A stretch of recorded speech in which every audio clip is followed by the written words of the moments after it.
Welcome to St. Louis Cardinals baseball from the banks of the Ohio River. The Cincinnati Reds host the Redbirds for Game 2 of a 3-game series right here at Great American Ballpark.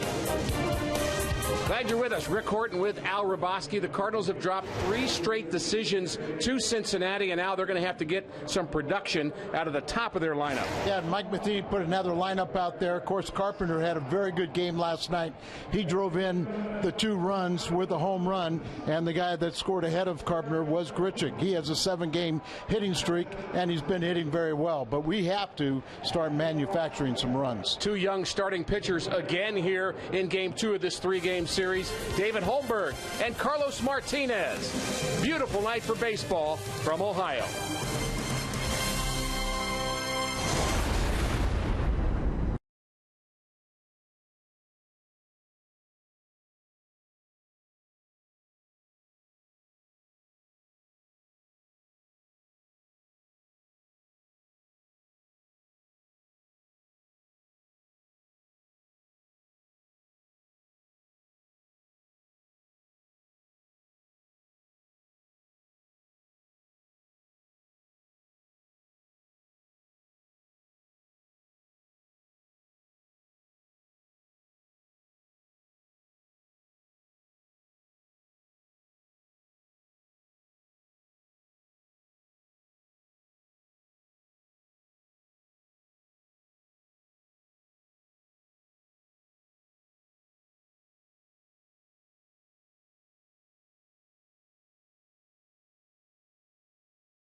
Off to a very fast start, have maintained their lead throughout.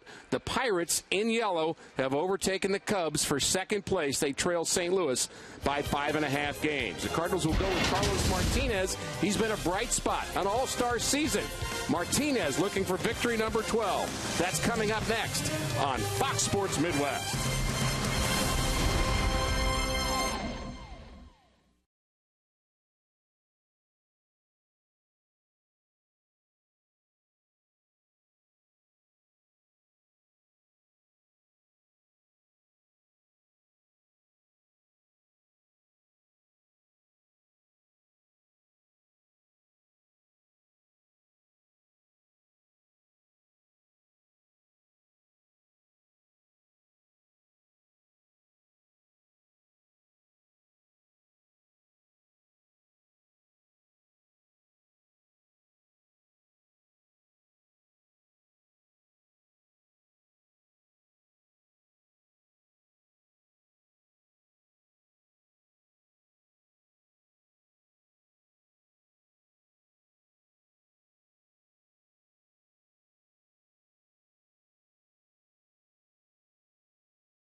Budweiser. Make a plan to make it home. Save big money at Menards on all your home improvement needs. And visit your local Mid-America Chevy dealers for great prices on our all-new 2015 vehicles today. A very pleasant evening in Cincinnati. Game time temperatures in the high 70s. A lot of Cardinal fans on hand here for Game 2 of a 3-game series. The Cardinals hoping to avenge a 3-2 loss here last night. Mike Matheny's lineup for Game 2, and he has switched that lineup around quite a bit this season. It'll be Matt Carpenter, Randall Grichuk, and Jason Hayward in that third spot here in the first inning, followed by Peralta, Molina, and Moss in the middle, Piscotty, Wong, and Carlos Martinez, who will pitch and bat 9. Matheny checking his lineup card. On his bench here tonight will be Borges, Reynolds, Cosma, and Cruz from the right side, with Greg Garcia, who's off to a very good start, 5 for 11 as a pinch hitter. He will be on Mike Matheny's bench. Brian Price is the manager for the Reds. He's in his second season with Cincinnati, and his pitcher here for Game 2 is another rookie, Al, David Holmberg. Yeah, remember, they've got all 5 of their starters are all rookies. That's what he did in his first start this year, defeating the Pirates. He was scheduled to make 2 other starts earlier in the year, but both of them were rained out. He did make a start last September against St. Louis. He lost that game, but pitched well. He allowed in the first inning a home run to Grichuk and Holiday, and maybe that's something's to come. Maybe Grichuk can get on the scoreboard early. We'll see if that is a problem for him in the first inning. They're both from Houston, Texas, by the way. And Holmberg, we look at his Hyundai pitch arsenal: 4-seamer, sinker, change, slider, and curve. Not really overpowering, Al. No, not at all. He's one of those guys that's got to pitch on the corners, can't leave anything in the middle. You know, it's more trying to do the 4-seam fastballs and trying to do a little bit of the cutter and slider. But, you know, just one of those lefties. The Cardinals have had trouble with him this year. hopefully that will change. Good look at the Reds defense, brought to you by Dobbs Tire and Auto Centers. Bird, Hamilton, and Bruce, very good outfielders from left to right. Suarez and Frazier on the left side. Phillips and Votto have been together a very long time. They're on the right side. Pena will do the catching. And stepping to the plate for our first pitch is Matt Carpenter, the Cardinal third baseman. Had another multi-hit game last night, including a 2-run home run. That was all the scoring for the Cardinals. Reds again taking the bunt away from Matt Carpenter as Frazier's very much in on the grass on the left side of the infield. Carpenter takes ball one. There's Frazier. I'd do that every time. If I'm Carpenter, I'd love that. Cut down the defensive range. He doesn't bunt that often, so it's not really part of his game. And as they get strikes, Frazier will start moving back. 1-1 the count to Carpenter. Al mentioned 2 hits here last night, including the 2-run shot that came in the 3rd inning. And Carpenter has really started to find his groove lately.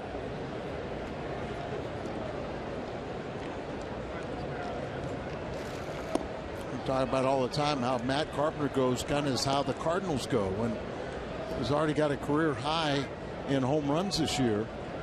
He's been on a little bit of a home run binge. Also leads the club with 26 doubles, 3-1 hitters count. And he takes it right down central. Not afraid to take pitches and work that count.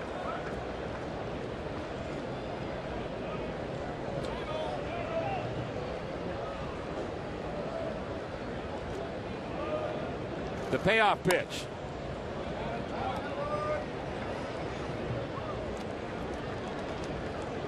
Go back to the count where on the 3rd ball, this count, watch what Pena is going to tell him now. The front shoulder, you're letting it fly open. Keep that front shoulder tucked in. It helps with a little deception, and it also keeps you in the strike zone. Catchers can really see that, can't they? Yeah, they can see it probably better than a lot of people. If you see chest too soon, you see the arm dropping, it's typically not keeping that front shoulder in. And you're trying to keep the upper half in sync with your lower half, so your arm's not dragging or opening up too soon. 3-2, and it's ball 4. Good at bat for Matt Carpenter, and he's aboard with a walk, and it's time for our Toyota keys to the game. Well, the one thing we got to do is we've got to manufacture some runs. And you know, when you look at this ball club, you had the Wong home run. And you had the home run last night. The Cardinals are not scoring without hitting home runs. 13 different times. The only runs they've scored is via the home run, and that's 4 times in the last 17 games since the All-Star break. And we'll talk more about Martinez too. Randall Grichuk, 7-game hitting streak. Has not walked a lot. He's a free swinger.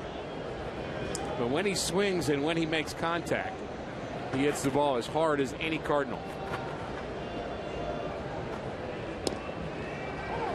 And it's strike 2. Trying to get in on him. And of course, you run the risk of allowing the ball out over the plate. And, you know, missing middle half in goes a long way.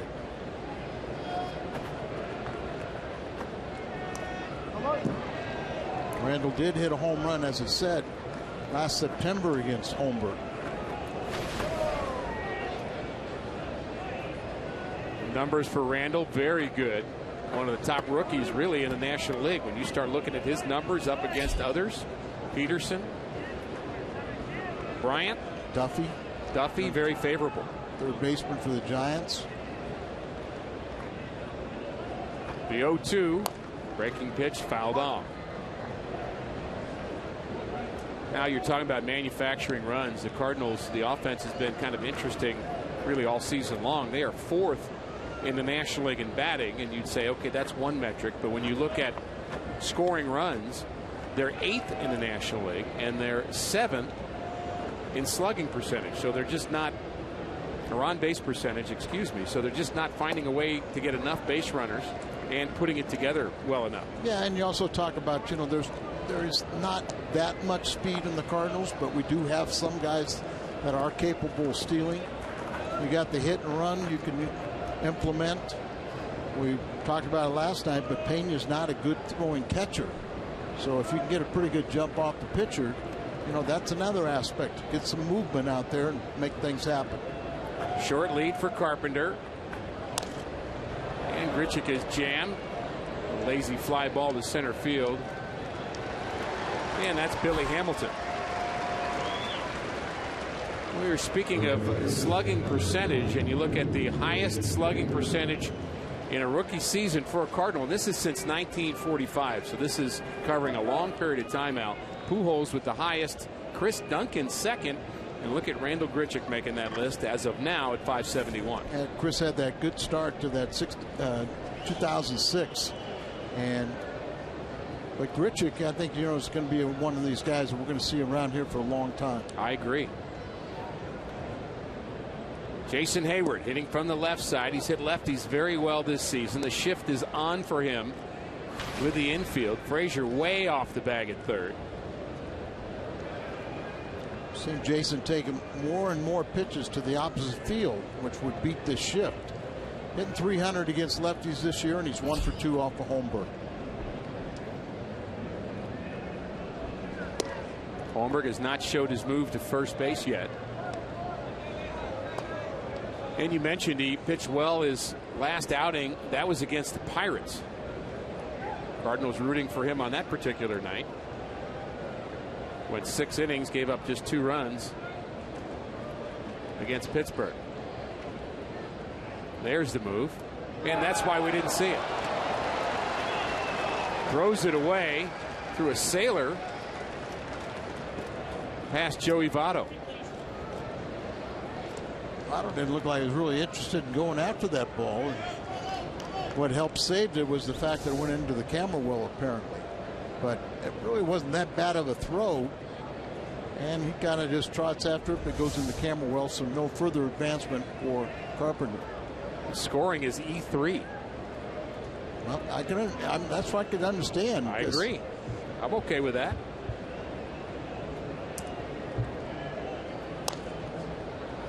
Popped up left side. Just in foul territory. Frazier has it for out number 2. Well, that was Votto's 6th there of the year and the 53rd for the Reds.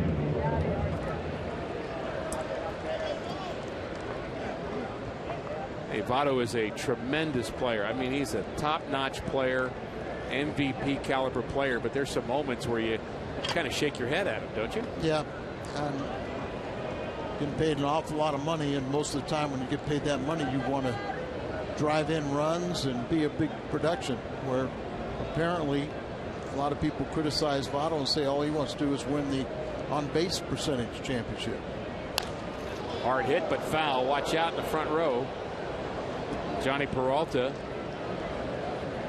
looking to add to his RBI total. He has 54, and he has been very steady at shortstop. It's a word we keep coming back to with Peralta. Only 3 errors at shortstop, 54 RBIs, and his batting average has been really between 285 and 300 for a very long time. Yeah, he's just Mr. Consistency. You know, personality doesn't change. You wouldn't know whether he went 4 for 4 with 2 home runs or 0 for 4 with 4 strikeouts. He just always comes ready to play, and I thoroughly have enjoyed having him around the last 2 years. I don't find him very chatty, but he's always smiling. Yes, but he'll talk to you. Oh yeah. And everything. And he always does talk with a smile. Never really hit the Reds that well, for a guy that's played against them so many years when he was with Cleveland. 0-2 is laced foul.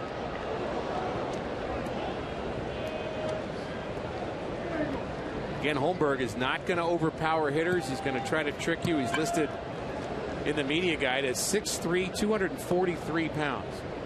Not 242, not 244. He's 6'3", 243. Just 24 years of age.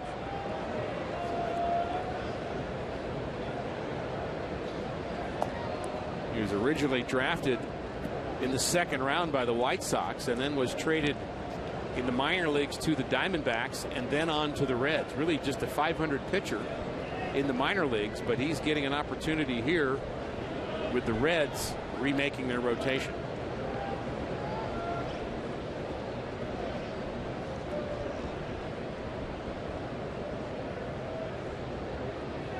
The 1-2. Swing and a miss, and Peralta strikes out. Pena has to tag him because he couldn't hold on. Half inning in the books. No score.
As the leadoff hitter for the Cincinnati Reds is a very good lineup. Phillips, Votto, and Frazier, 1, 2, 3, followed by Bruce, Bird, and Pena in the middle of the order. Suarez had a big hit here last night. Pitcher Holmberg batting 8th. And the speedster Billy Hamilton, who made a terrific play defensively here last night, will be in center field and hit 9th.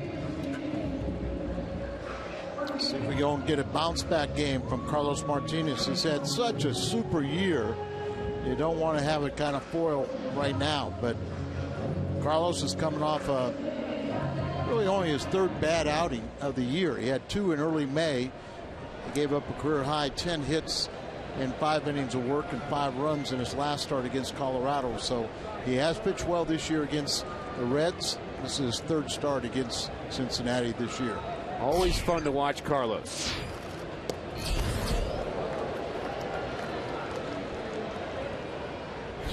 Brian Price will have the following 4 players on his bench: Ivan DeJesus Jr., Jason Bourgeois from the right side, Schumacher, former Cardinal, and the switch hitting catcher Tucker Barnhart on his bench. And he's used Schumacher a lot. In fact, he's been terrific. 15 for 50 as a pinch hitter. Another one last night against the Cardinals. And we'll see him before it's over. And a base hit up the middle for Phillips, and that's how the Reds offense starts. Let's look at the Hyundai pitch arsenal of the Cardinals starter, 23-year-old Carlos Martinez. You see how many fastballs, the 4-seamers and sinkers. Those are 2 fastballs. The slider and the changeup. Both those secondary pitches are very important to him. And I think it's very important for him to throw the sinker. We get more ground balls. They gave up a base hit up the middle, but the 4-seamer seems to be pretty straight. And we were kind of marveling at the fact that National League hitters have been crushing his fastball. High velocity has been on up every month, but so is the batting average against. The sinker, little movement, and they hit it on the ground. Very interesting that that correlation was opposite of what you think it would be. The velocity's gone up, but the batting average against has gone up. Facing Votto, very dangerous, terrific number 2 hitter. He has hit .482 since the All-Star game. He's been red hot. Top 10 in the National League in batting. 19 homers, 51 RBIs. We know one of the tough things about him is he has such a good batting eye. Walks frequently, so he doesn't swing at pitches out of the strike zone.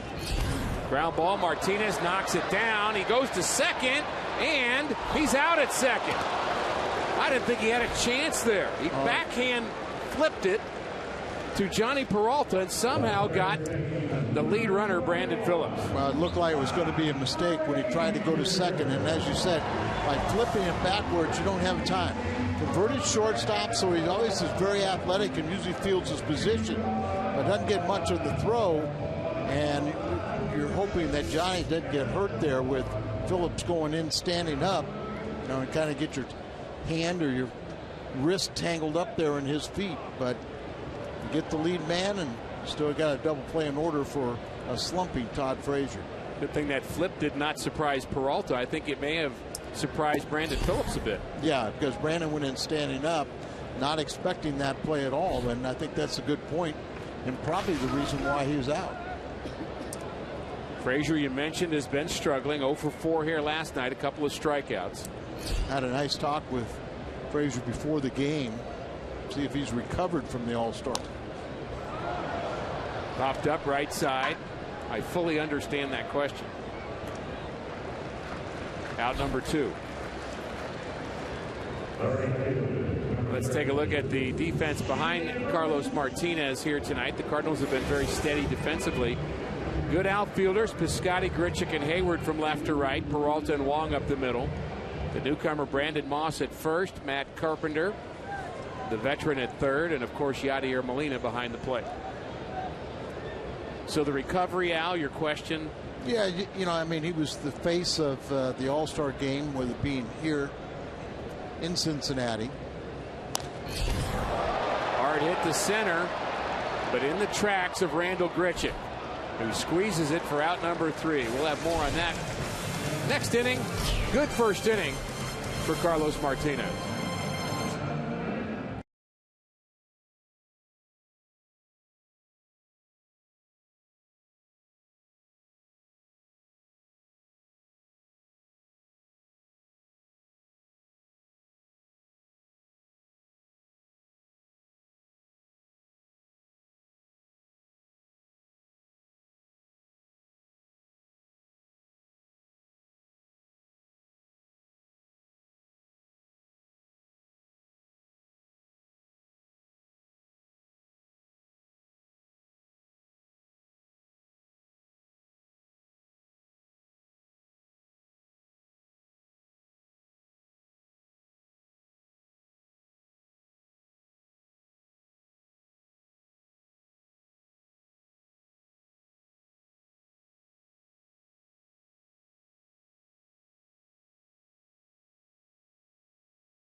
Any size drink is just 50 cents the next day. Coffee, fountain, or frozen. When they score, you pour. At your nearest On the Run, you earned it. Cardinal catcher Yadier Molina is 0 for his last 8. He'll lead it off here in the top of the second. Molina, Moss, and Piscotty. And the first pitch is a curveball that slips out of his hand, ball 1. You can kind of see with the way that Holmberg has started this game, throws so many pitches. Trouble with young starters. You got 5 of them in that rotation, and if they're throwing all these pitches, they're usually going like about 5 innings, and puts the burden on the bullpen. Hard hit up the middle, base hit for Molina. Well struck.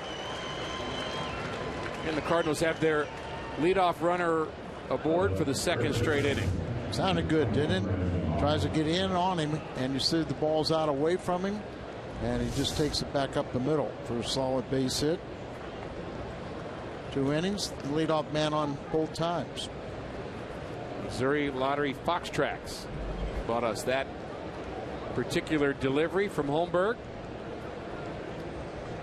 And like the rest of the starters, Al, the Reds have an interesting problem. They've got these young guys they're trying to kind of get some work with and mature, but they also have an innings question with them. They're trying to be very careful about how much they may give way to other young guys in September.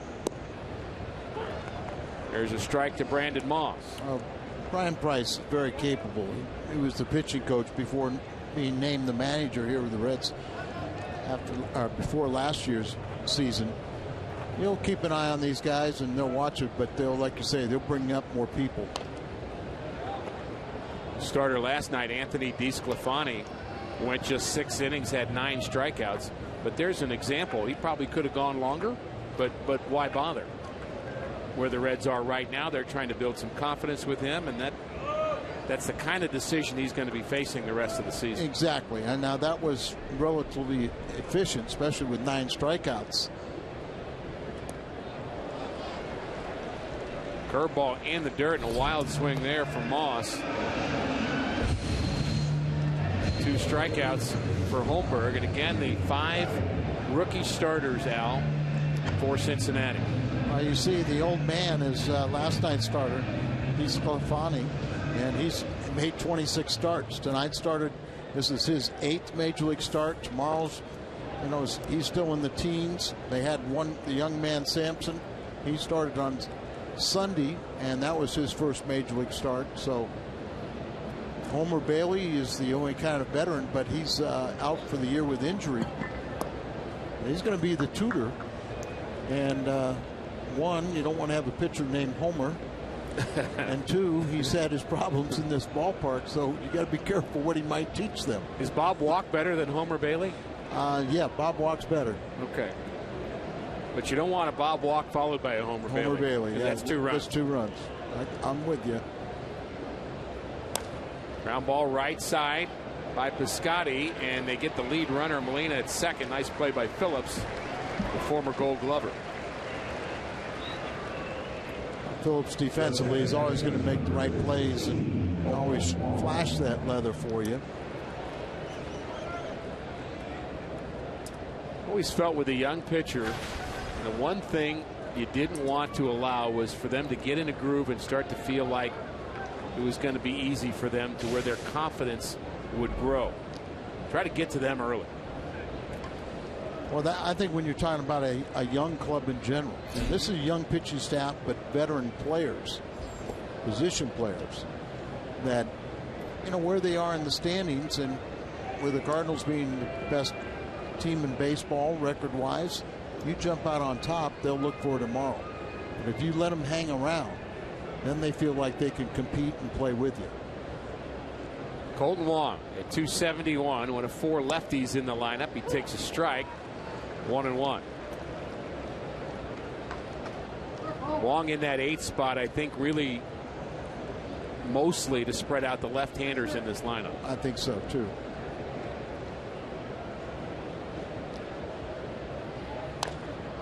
Jammed a bit, little flare to left. In comes Marlon Byrd, and he has it for out number 3. Good 2 innings for the left-hander. No score from Cincinnati.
more on the Cardinal third baseman. Jim?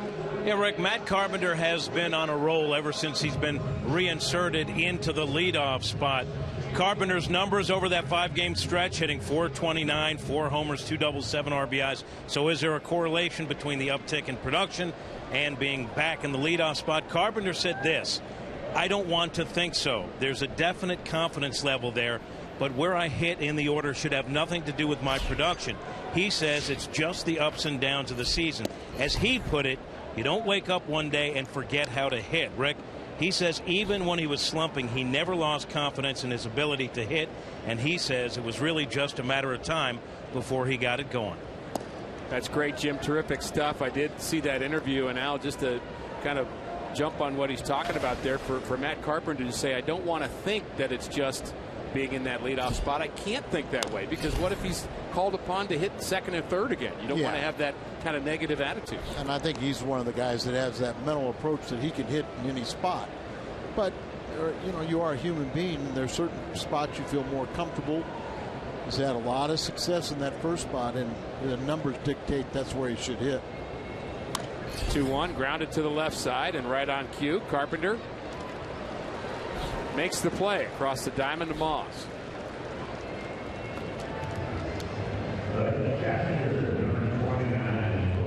That's really the Carlos Martinez that we saw a lot early in the season. Yeah, I'm kind of watching his velocity too, because early in the season they wanted him to cut out the antics. They wanted him to be more efficient, get more ground balls, and one way to do it was to back off on your fastball. Don't throw it with maximum effort and then it's all over the place. Throw it with purpose.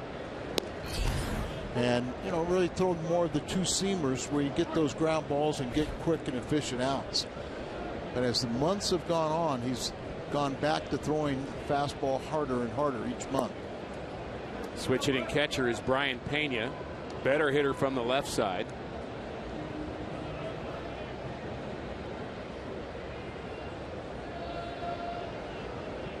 The 1-1 misses inside.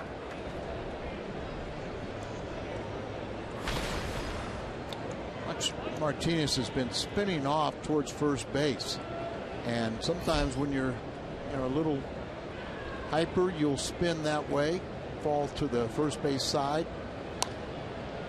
He always kind of has that follow through, you know, one leg, but when he kind of cuts it off, that's when it becomes a problem. It seems as if his delivery is still a little bit more simple and less rushed than when he was in the bullpen. Would you agree with that? Oh yeah, and by design. In the left, and that's in the gap, and it's down up against the wall. Pena will have a one-out double as he found the gap in left center field.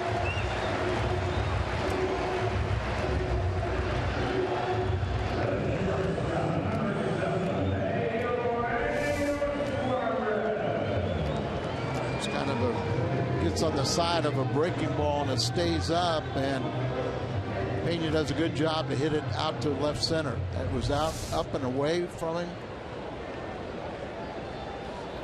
Big league hitters tend to remind you when you make mistakes. And there was an example what we were talking about last night. If they raise the strike zone, that pitch is, guys are geared for it, looking for it, and then they can do damage against it. You throw a fastball at the top or above the strike zone, that's a pitcher's pitch. But a fastball, you know, and we're talking about right around the chest, right around the birds in the bat. If you throw that, you know, that pitch a little bit below there, hitters love to crush that one. Eugenio Suarez takes a breaking ball underneath that one too. A bit of a hanger. He may have gotten away with one there. Suarez had a big hit here last night. Drove in the third run, which ended up being the eventual winner. 3-run first for Cincinnati. The difference. All three of those runs came with 2 outs in a rough inning for John Lackey. But boy, did he settle down. Just showed you the veteran presence. Is you can have a bad first inning, but you can end up having a pretty good game. As once you got it rolling, he retired the last 14 consecutive. 1-2 to the Reds shortstop. And he flares this one into shallow center field. Grichuk has it for out number 2. Tonight after the game, Fox Sports Midwest brings you a new episode of Cardinals Legends, walk-offs and comebacks. Cardinals Legends brought to you by your Mid-America Chevy dealers tonight at 10:30 on Fox Sports Midwest. All right, would this be one of those cases where you wish your pitcher wasn't hitting 8? More than likely. Seems like this happens a fair amount in the second inning of a game, though Holmberg seems to swing the bat pretty well. 1 for 3 this year and 1 for 9 in his career. But you have to respect everybody up there with the bat. Don't take anybody for granted. Just execute your pitches and Martinez should be okay. Wow. Not what Carlos Martinez wanted.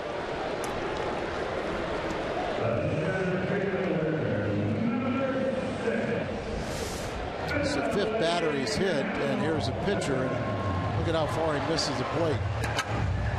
And he hits him in his left arm too. You've got a right-handed hitting left-handed pitcher, which a lot of people don't like, Al, in the coaching community because that left arm is exposed. I was one that, you know, left-handed and batted right-handed, and they tried to change me early, you know, in the minor leagues. That was before DHs, Rick. But you know, and I just said, hey, I can get out of the way of a ball right-handed. I'd feel foreign trying to do it left-handed. I'll stay this way. There's strike one to Billy Hamilton. Are you telling me there is somebody that dared try to change Al Hrabosky? Well, back then, you know, you had a manager. You had no coaches. You had no pitching coach, no base coaches. So it was a manager that made that suggestion. Okay. Courageously. No. I would add. The 0-1 in the dirt. Ricky was a nice mama's boy until I met Torrey and Brock and Gibson and Carver and Carlton. Those guys corrupted me. I've been thanking them ever since. I've heard you blame them and thank them both. I didn't blame any of them. I said I thanked them. Chance for the Reds here in the home half of the second inning. Pena and Holmberg aboard. The 1-1. Late swing. You know, the Reds a little sensitive about the hit by pitch after what they went through with the Pittsburgh Pirates a couple of days ago. Well, and it's kind of a situation where the Pirates pride themselves in pitching inside. And the Reds do too. You can see Holmberg has made quite a few pitches. You know, he's a guy that doesn't have the velocity of a Martinez, so they have to execute in and out. But when you do that, sometimes they'll get away from you. Martinez ahead in the count, and the breaking pitch just misses the outside corner. That had a better break to it. It did. Much better break. But because of the hits batter, aren't you thankful now you have your pitcher batting 8th? I am now. If you're the Reds. If I am the Reds, exactly. Could have gotten that call, by the way. May have just nicked the corner. The 2-2 hit on the ground to the right side. Everybody better hurry. That's Martinez covering. Good thing he's fast as he beats Hamilton to the bag. Reds strand 2. We're scoreless through 2.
with 8 gallons or more, now until September 24th. And you can receive up to 50% off on a pair of tickets to a Cardinals home game. For more information on this deal, visit cardinals.com/Phillips66. No score, top of the third. The Reds with 2 hits, the Cardinals with just 1. That belongs to Yadier Molina. And David Holmberg out for his 3rd inning of work, making his 2nd start in the big leagues after 19 AAA starts this season. And he'll face Martinez and then the top of the order in Carpenter and Grichuk. Cardinals have won 6 of 10 games against the Reds this year, and it's a team really, Al, that they've dominated over the past few seasons, but the Reds have won 3 straight. Yeah, I mean, the first time, our last series in St. Louis was the first time the Reds have won in St. Louis since 2011, but there's no question the Cardinals have dominated here in Cincinnati or in St. Louis.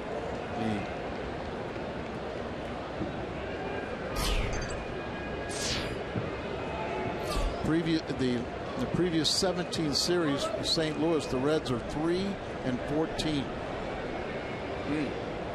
Martinez swings the bat well, signed as a shortstop, as we've talked about many times. Very athletic. Takes ball 1. Even here in this ballpark, the last 8 series, the Reds are 2-6 against the Cardinals.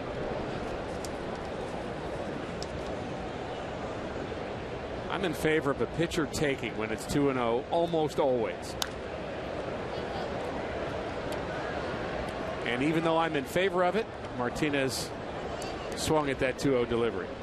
I always worry about the way he swings so hard, but the fact that he's small and isn't heavily muscled, it seems like he's so much more athletic and looks like an athlete. 2-1. Grounder to the right side. He broke his bat, and that one stung a bit as Martinez concerned about his fingers there after breaking his bat. And let's take a look at our BJC Healthcare difference maker. It's Matt Carpenter. As Jim Hayes told you earlier, he had a stretch of a couple of weeks where he struggled, but since he's been in that #1 hole, last 5 games, he's hit .435. The power's back, 4 home runs, 7 RBI. And the on-base percentage has soared as well for the Cardinal third baseman. Already a new career high in home runs with 14.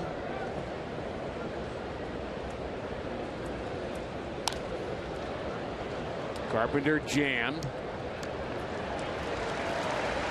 And that's 2 quick outs for the Cardinals here in the 3rd inning. Always a great kind of quandary for a team offensively, Al, when you think about, okay, we want to be patient, we want to make the other pitcher work, but if the best pitch we can hit is the first pitch in the at-bat, we want to jump on it. So you may find yourself making 3 outs on 5 pitches. Helping the pitcher. And it's a big debate and kind of a tough decision that an offense needs to make each night. I think it's got to be that situation. If you're swinging, it's got to be a pitch that you can drive, that you can hit with authority. When you're popping balls up, it's not really the ball or the pitch that you were looking for. The 1-0, and not to pick on Martinez, but the 2-0 pitch would be a classic example of that. I said I would prefer him to take it. He had kind of an off-balance flare swing pop-up. That's not what you're looking for when the count's 2-0. I have no trouble with Matt Carpenter swinging at the first pitch. And you don't have any He knows what he's doing. Yeah, you don't have any trouble when he works the count full. Right. 2-1 on Grichuk. Into right. Towards the line is Jay Bruce, backing up a bit to make the play and provide a souvenir. Quick inning for Holmberg.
Use hashtag MWDataStrongFan, and you just might see yourself in an upcoming broadcast, and that, of course, is brought to you by T-Mobile.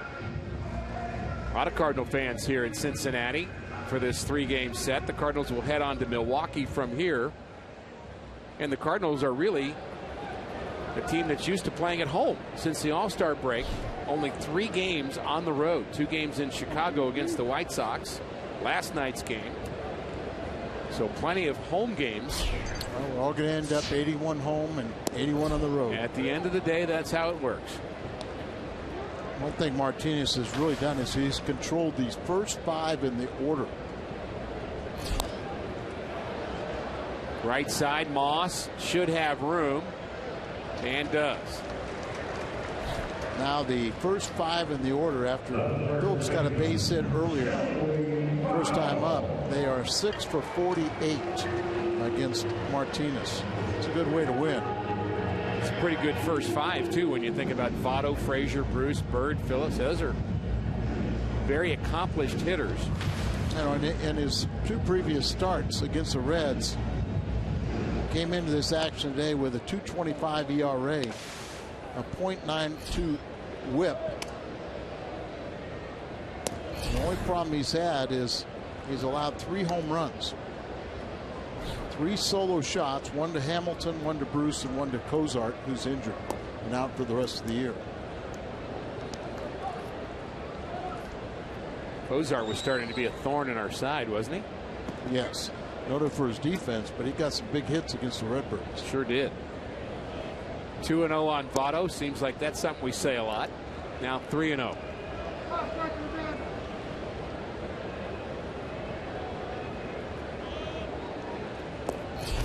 And a 4-pitch walk, and Votto's aboard. Had a nice visit with Skip Schumacher for he went out for batting practice today. Always a delight. Mentioned his pinch hit here last night.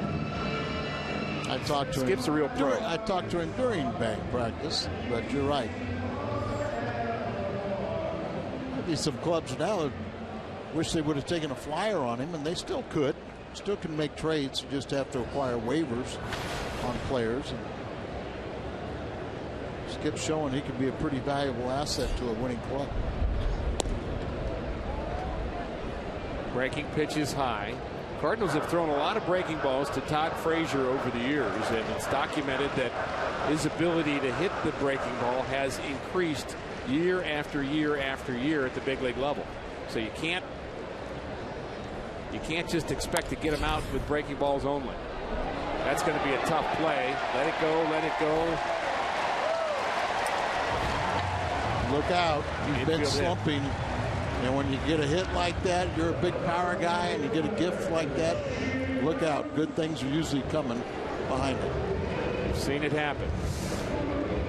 You were talking about, and here you say, looking at the swinging bunt. Once it got on the grass, it wasn't going to roll into the dirt or go foul. But when you were talking about Frazier, it reminded me of a big slugger, right-handed hitter here that ended up winning the MVP. George Foster. Pitch against Foster when he was in the Giants organization, and all you had to do is say it was a spinner, throw a curveball up there, and he couldn't hit it. But eventually saw so many of them that he became a good breaking ball hitter. And a 50 home run. 52 home runs, winning the MVP back in 75, I think. No, or that would have been Morgan maybe. Watch out. That ball almost got away. Nice hands by Molina. How'd he catch that ball? Anyway, it was the Big Red Machine.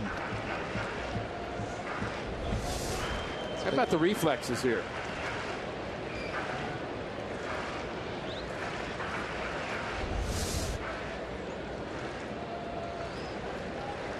It was 1977 when Foster hit 52. Of course, that was a legitimate win. It was 50 then. The 2-0 hit hard to center. But Grichuk makes the play, and that's a big out here in the inning. Anytime you get Jay Bruce out, very productive outfielder for Cincinnati. He was rumored to go a lot of places. Jay Bruce. Deal never came around. Just about the entire team was rumored to go someplace. Very unsettling time for players, I might add. Oh, I thought Skip Schumacher made a very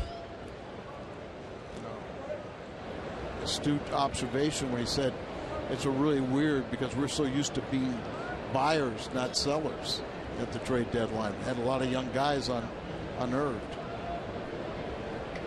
Marlon Byrd takes a breaking pitch for strike one, and you think about a guy fish out of water, not just Skip Schumacher, but Walt Jocketty, a guy that typically is looking for veteran help and older players, and that's kind of what he's been noted for. Now he's got to kind of go the other way. Short hops and knocked down by Peralta, and now they may have a play at third, and not in time. Quick reactions by Colton Wong, as Peralta did a nice job of at least keeping that ball in the infield, and Votto nearly ran into an out. Hard hit ball, that short hop. He backhands it, and it looks like it might have reached beyond it a little bit and maybe hit around the thumb area. But it takes that hop, it's a base hit, and Votto advancing on the play, goes around the bag, and then you see Riggleman holds him up. Heads up play by Colton Wong to at least make a play out of it, and Votto got back safely. Little flare to left, and it is fair. Down the line. 1 run scores. Here comes another. Play at third, not in time. A 2-out double for Brian Pena, and it's 2-0 Cincinnati.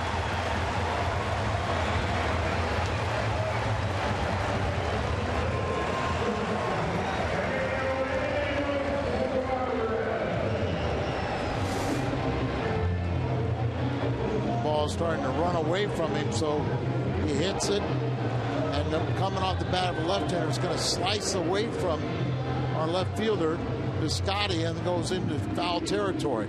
But a fair ball, plates 2, and you got to stop the bleeding right now the way the Cardinal offense is swinging the bats. And now this is a perfect example of the point that you were making here last night as well as early in the game tonight. When a ball is up in the zone, a hitter's going to have an advantage. It's hard to flare a ball like that when a ball's down. Yeah. The pitcher has to kind of get used to throwing up. You're going to have more hits like that. Well, we were talking about the high percentage of ground balls. Well, ground balls are coming on the pitches down. But if you get the ball elevated, it goes in the air. Balls in the air have a tendency to leave the ballpark. Or, as we just saw, just even a flare over the infield can be very productive. Big swing by Suarez. First base open with the pitcher Holmberg on deck. Cardinals electing to pitch to Suarez.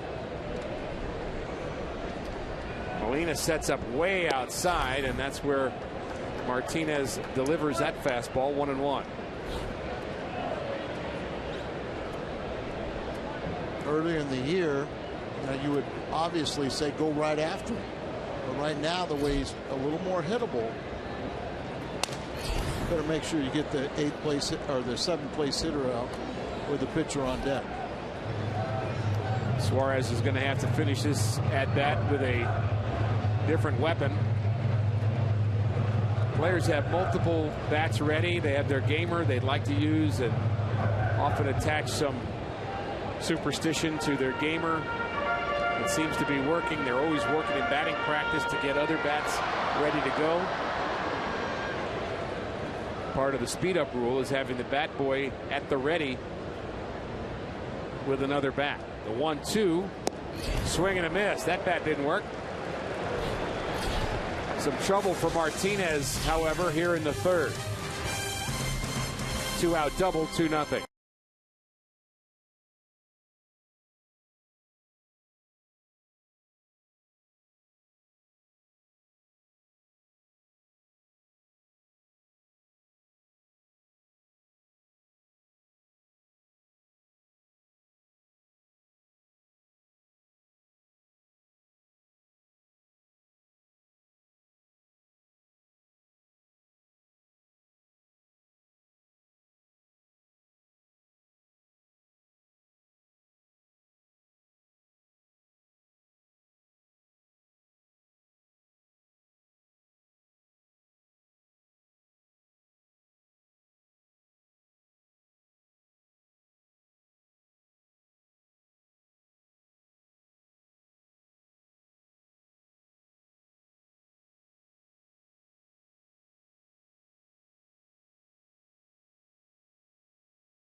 batting average against left-handed pitchers by left-handed batters this season. A couple of them here at the ballpark tonight. Joey Votto hitting .314 against lefties, and Jason Hayward, facing a lefty here tonight, is at .300. Hayward 0 for 1 here tonight, and he'll lead things off for the Cardinals here in the top of the fourth. It's one of the things that Jason has done a nice job of working hard on, is hitting left-handers better. He was sub 200 a year ago, and I think that worked a lot. He and Matt Adams about trying to take the ball away to the opposite field. Got to get you stay in there, and if they make a mistake on the inner part, you can turn on that pitch. But remember Duda, he couldn't hit against left-handed pitching, so he's made improvements also. And some power to go with it for Duda. Yeah. Al, I'm looking around. I cannot find the clock here that's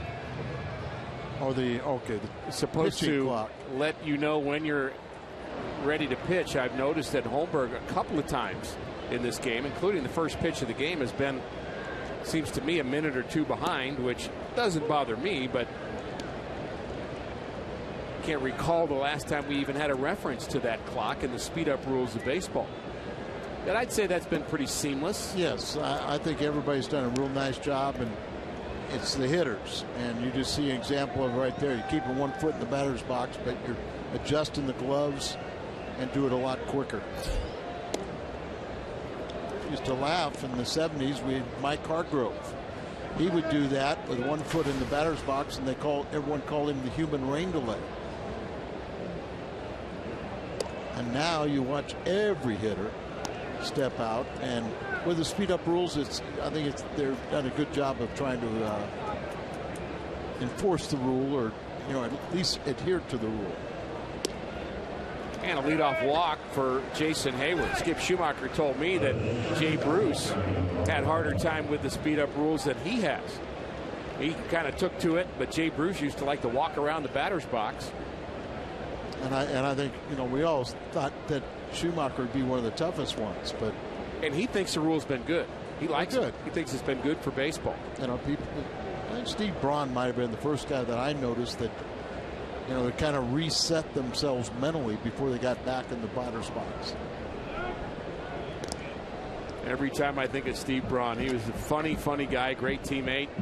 He had to play. Lonnie Smith was hurt. He had to play about 3 games in a row, and he kept coming in after I think he had an 0 for 12, and he said, "Hey, I'm demanding that you sit me or trade me because I'm getting overexposed here." He was a terrific pinch hitter, but he knew playing every day was going to expose him a bit. And players know that. And of course Steve Braun, I played with him in Kansas City, and Whitey Herzog brought him over to St. Louis after that because of the good job he could do. But he was getting older, and he was just really his best asset was pinch hitting. It wasn't playing every day because his legs and age were catching up to him then. Think about Whitey Herzog and his legacy for the game of baseball, the number of people that he either managed or coached with him that are still in the game coaching.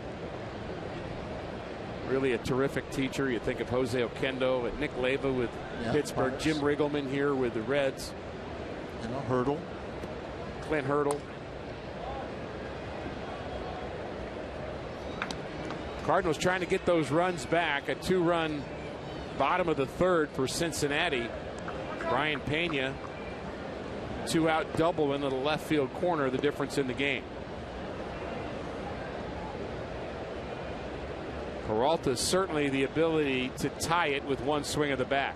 Nice lead by Hayward. Not going. And the pitch is low. Cardinal hitters look like they have a little better idea. Kind of feel like they know what the pitcher's trying to do to them and what they want to do to combat it.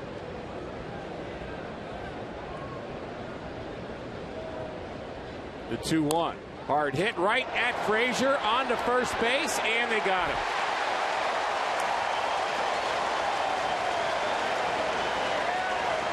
Well struck by Peralta. Well played by Frazier. Tough running play, but the first thing you get to first base, tell you, don't get double up on a line drive. They also tell you is, get a good lead and then get a good secondary lead. The rocket off the bat of Peralta. Frazier's got it in his peripheral vision. You can see that he's way off the bag and fires over there just ahead of the diving back Hayward. Molina waiting to get into the box to be sure the Cardinals didn't want to look at that play, which they did not. Curveball misses low. Yachty had a base hit to lead off the second. Cardinals with just one hit against David Holmberg. Hard hit ground ball. Suarez has this one and throws out Yachty. So a promising inning turns that quickly. On to the bottom of the fourth.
Again, the Cardinals, Jim, have a injured player with them on this road trip. Tell us more about that. Yeah, you guys were talking about Matt Belisle last night on the DL with an elbow issue. No timetable for when he'll even throw again. And here he is on the road trip. The Cards love his positive attitude. They want him around. His DL stint has been chock full of starts and stops, ups and downs. It hasn't been easy. He told me he's using this experience. As he explained, there's a skill to not anguishing over things you can't control. And he says he wasn't very good at that. He says mastering that will make him a better player.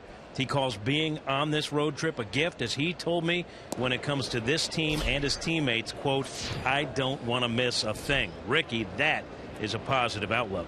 Well, Jim, that's pretty impressive. And we heard Mike Matheny talking about him prior to the game. And it may be a gift to Matt Belisle, but Mike was talking about how much a gift he has been with his veteran status to some of the younger players, not just the pitchers on this team.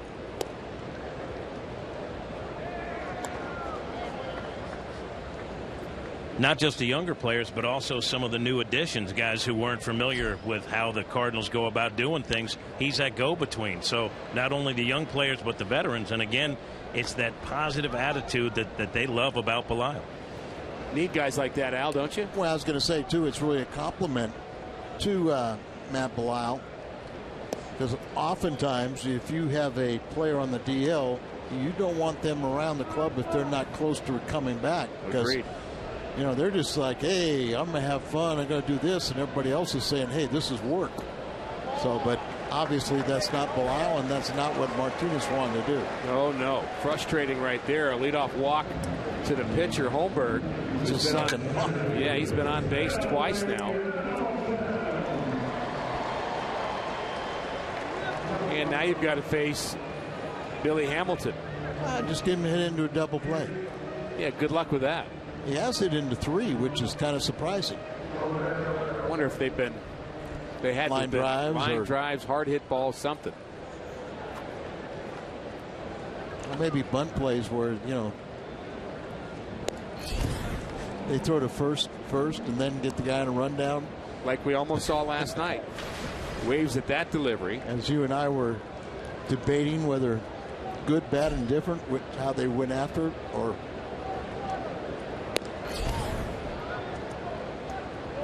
he does bunt well. He has 9 sacrifice bunts to lead the National League, and why not try it often with him? You might get more than that. He's only walked 21 times this year. And I wonder if the Reds would prefer that Votto walk less and Hamilton walk more. I think that would be to their preference. You got to get on base in order to steal bases. The 1-2. Waves at that delivery. Strike 3. And that's part of the problem. When you don't walk, you expand your zone. Why he felt like he had to protect this ball, was never in the strike zone. You know, I mean, that's the kind of defensive swing where you're trying to just get a piece of a strike. And that's why you only walk 21 times. Exactly. Now here's a hypothetical for you. Slow hit ground ball to second base. Do you get the runner at first and let Holmberg go to second? Or do you get the lead runner? I think you got to get the lead runner, but I know exactly. You got a pitcher out there. You're saying that you keep him out there on the base pass. Well, Hamilton's a good enough talent that it'll make you think about that a little bit, because he could steal second and third. And that's the thing about him walking. If he walks, it's almost like an extra base hit. Right. So, like you said, if you bunt and they go to second base to get the pitcher, the Reds are happy. I got would their think pitcher so. on the dugout, and they got their base stealer.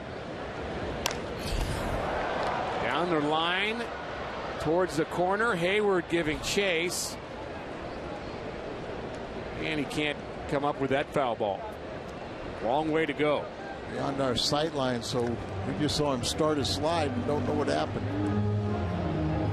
Saw him come up with it and flip it to a fan, but which was my first clue that he didn't catch it. And it looked like he had made a very good effort. We'll see it here. It went off the side wall. 0-2 to Phillips. Breaking pitch is low. And you always look at those side walls and they say, well, they're padded. But it's usually about 6-8 inches at the bottom is not padded, and that's just concrete that you jam your ankle into. So you got to be careful. And it's one of the reasons why they'll slide there to try and stop the momentum.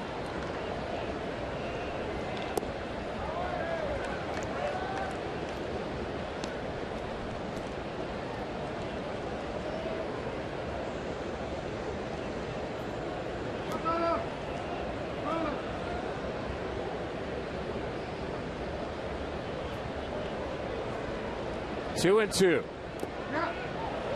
Little foul at the plate, just off the end of the bat of Brandon Phillips. Pretty good slider there for Martinez. Martinez got a good slider. Got a good changeup.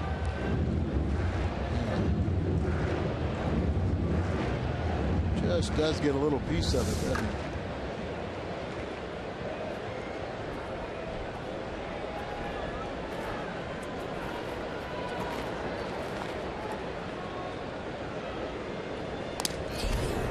Off the mask of Yadier Molina. We've seen a few of those in the last couple of weeks, and the home plate umpire Ben May giving Yadi some time.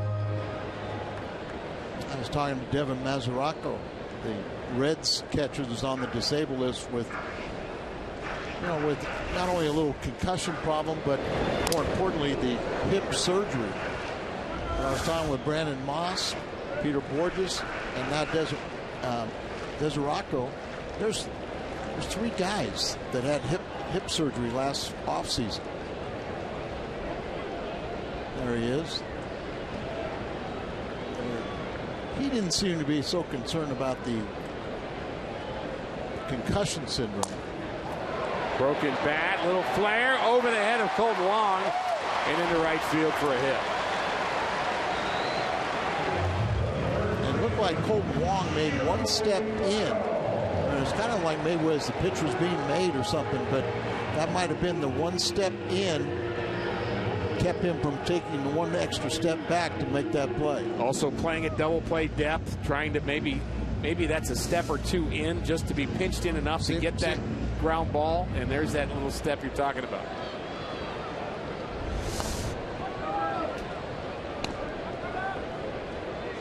Now you've got to contend with Joey Votto. Temperature seems to have dropped a bit here at Great American Ballpark. Again, very comfortable evening. Perfect night for baseball, but there is some rain coming, expected to be here either late tonight or early tomorrow morning. And then last throughout the day and evening. Well, they said there's only a 100% chance of that, Al. At 3 o'clock, and it's what, a 12:30 local start? But I saw between 4 and 5, it was 80%. 1-1 to Votto. 2 runners aboard. And this is outside. Votto walked on 4 pitches in the 3rd inning and later scored one of the 2 Reds runs. Walks normally get you in trouble. That's Holmberg, the runner at second. He walked.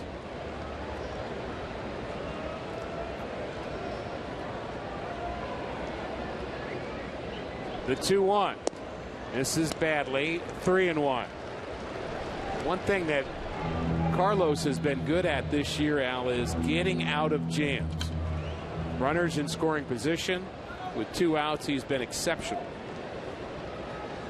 Just 1 out here, but it's really been a terrific season for him in that regard. He needs a pitch right now. The 3-1. Changeup misses, ball 4. Well, Rick, and that's one of the things you worry about is the innings pile up for Martinez.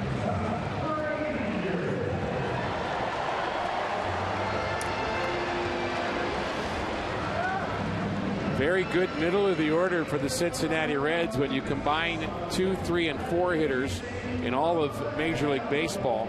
They've got the highest OPS, highest slugging percentage, working from bottom to top, and 4th in home runs. We've said in the previous starts that Martinez has really handled 1 through 5 in this order, but he's got a big task here. Ground ball. Peralta has got to get the play at first, and he barely gets Frazier. As Holmberg scores, no chance for Johnny to throw him out at the plate. So a ground out and an RBI for Todd Frazier. 68th RBI for Frazier. You scream at him and say, hit it like a man so we could get a double play. But he might if you scream too loud. Hit a double play? No, he might hit it hard. Like a man. He might have hit it like a man. Exactly. And we don't want that. First base open. Jay Bruce at the plate. Grounder to the right side, and that's just foul by a few feet for strike 1.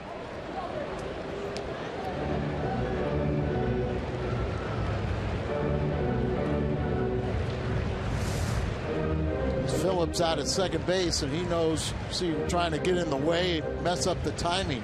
As a runner, you have to allow the defensive man an opportunity to field the ball, but there's no reason why you can't do that little jockeying to try to disrupt his timing. Ground ball right side. Long way to go for Wong, who has to charge that to throw out Jay Bruce. But more damage here for Cincinnati in the 4th inning. Martinez and the Cardinals trailing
Thanks, guys. The Cardinals trailing 3-0. We'll have Moss, Piscotty, and Wong, and the clock, I found it in center field, is now past 0 again. I need to report this to my congressman. But you saw the home plate umpire was holding up for Brandon Moss, not the pitcher. We've seen that at least 3 innings in this game, and maybe everybody's relaxing a little bit on that rule.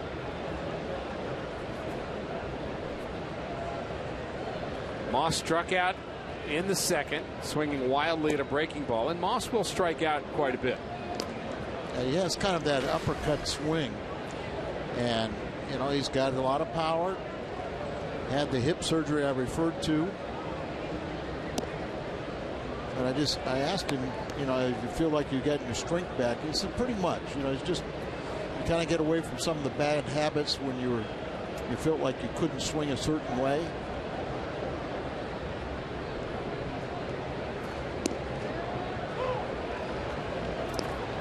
There's a strike to Moss, and we showed you that play where Brandon Phillips was getting in the way of Johnny Peralta. We'll show that to you one more time. That was a play where the Reds scored their 3rd run, and there's a strikeout looking. Moss not happy with that call, but he's a strikeout victim for the 2nd time. But Phillips was doing everything he could do to get in Peralta's way. But talk us through this, Al. Well, you see, it's kind of that swinging bunt. Now watch. Phillips going to turn and look there. He's trying to delay, but you've got to clear the space, because if you do not get out of the way, you have to allow the defensive man an opportunity to field the ball. If you don't, then it's interference, and he's going to be out. So you can kind of get in the way there a little bit, but you better clear it, giving him a free lane, and he did so. As an infielder, I'm sure Phillips very aware of that rule and wanted to make sure he got out of the way at the last minute. But Peralta and infielders are taught, you know, run into the runner if you can. You try and do that, and you know, because would save a run. Long fly ball to right. Piscotty now 0 for 2. And the Cardinals with just 1 hit as they bat here in the 5th inning. The risk is kind of, if Peralta kind of runs up there real quick and tries to do that, you know, then it's an umpire's interpretation. Did you do it deliberately, or was he trying to get out of the way? Or say you do that and you miss him, now you messed up your timing trying to field the ball, and better be sure about it. You know, it may go through too. And Holmberg pumping strikes right now. He had some command issues in the early going. In fact, he walked the leadoff hitter, Matt Carpenter. Also walked Hayward to lead off the 4th. The command issues have been with Martinez. He's got 4 walks on the night, 2 to the pitcher and 2 to Votto. And 2 of those walks have come around to score. Hard hit. Nice play by Brandon Phillips. 1-2-3 inning for Holmberg here in the 5th inning, thanks to the Gold Glove second baseman Brandon Phillips. Reds fans like it. Colton Wong and the Cardinal fans do not.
Real-time highlights and pitch tracking info on your out-of-market fantasy players live or on demand on over 400 devices.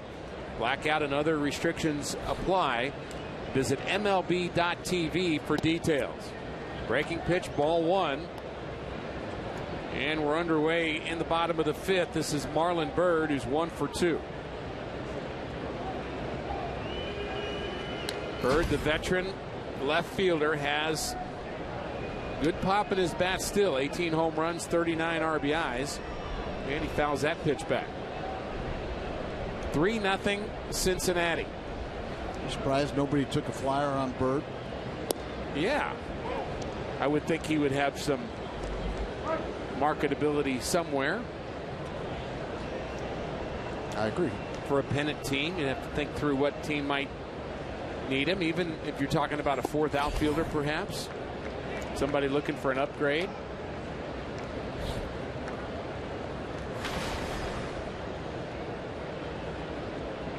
The 2-2 to Byrd. Curveball is fouled back.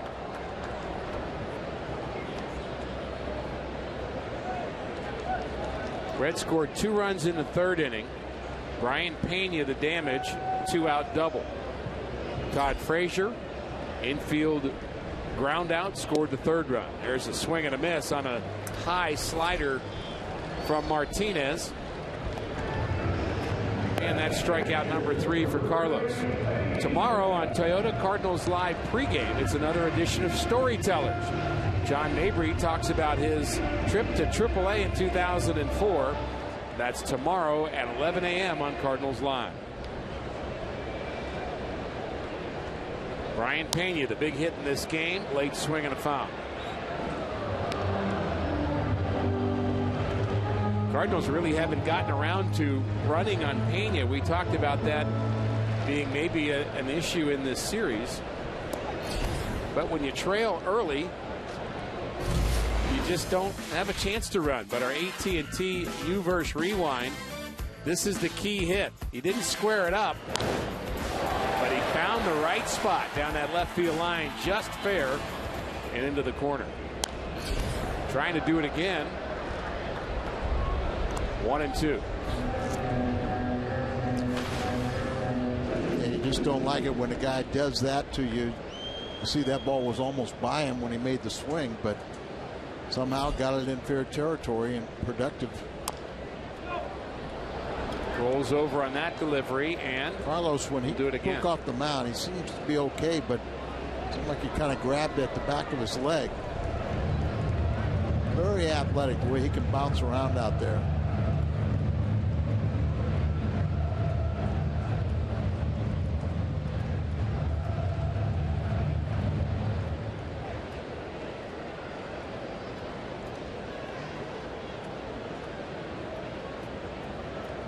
The 1-2 from Carlos is a bit low, 2-2.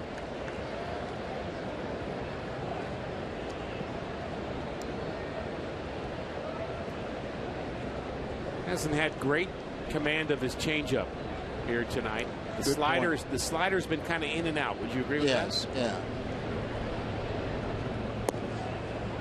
And you know, it's a pitch. His breaking ball is a pitch that a lot of times it looks like a curveball or a slider, but it's you know, he can be very effective for him. And here Molina come out and just kind of slow him down a little bit. Full count here. I mentioned earlier that he had walked 4. He's walked only 3. He hit the pitcher and walked, and then 2 walks to bottom.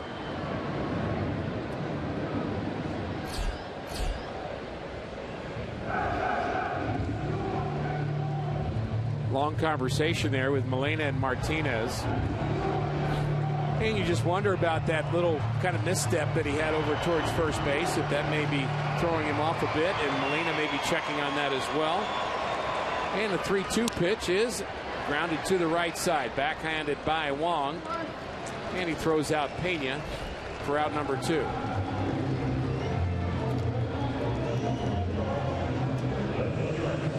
Carlos, a good competitor. He wants to go after everything, but I think he realized he was better off letting Wong field that ball instead of him deflecting it and probably going for a base hit.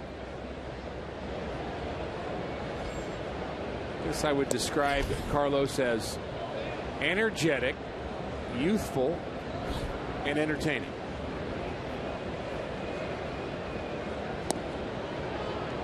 Because of what you just said there, and because of the fact that he was kind of like a maxed out guy as a reliever and threw so many pitches, I didn't think he could be a starter. He's proven me wrong. Done a great job. Well hit.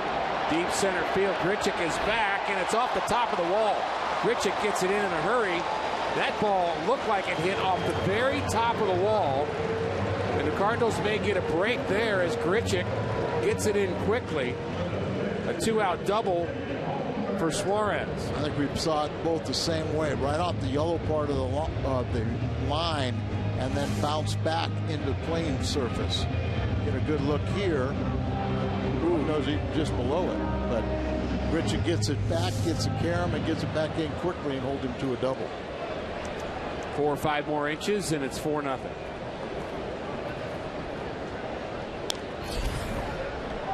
Martinez has not been able to retire the pitcher, David Holmberg, yet. He's not had a 1-2-3 inning yet.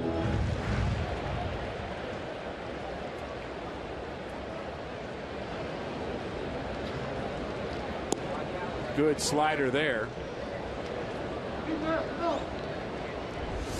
Just how close? This bud's for you.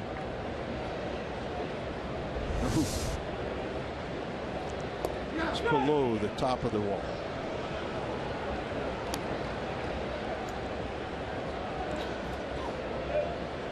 Cardinal outfielders can play in with the pitcher Holmberg at the plate. Give them a better chance of throwing out Suarez at the plate if he gets a hit. Let's hope. Let's hope they can play in. Let's hope they're just spectators of a forced strikeout by Martinez tonight. 2/3 of the way there. Suarez the runner. 2-2 the count. And the pitch. Curveball is strike 3 at the knees. Martinez strands a red with strikeout number 4. 3-0 Cincinnati.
Cardinals 5.5 games ahead of the Pittsburgh Pirates. The Cubs within 8.5 games. In fact, Pittsburgh and Chicago, if the season were to end today, and it doesn't, they would be the wild card teams.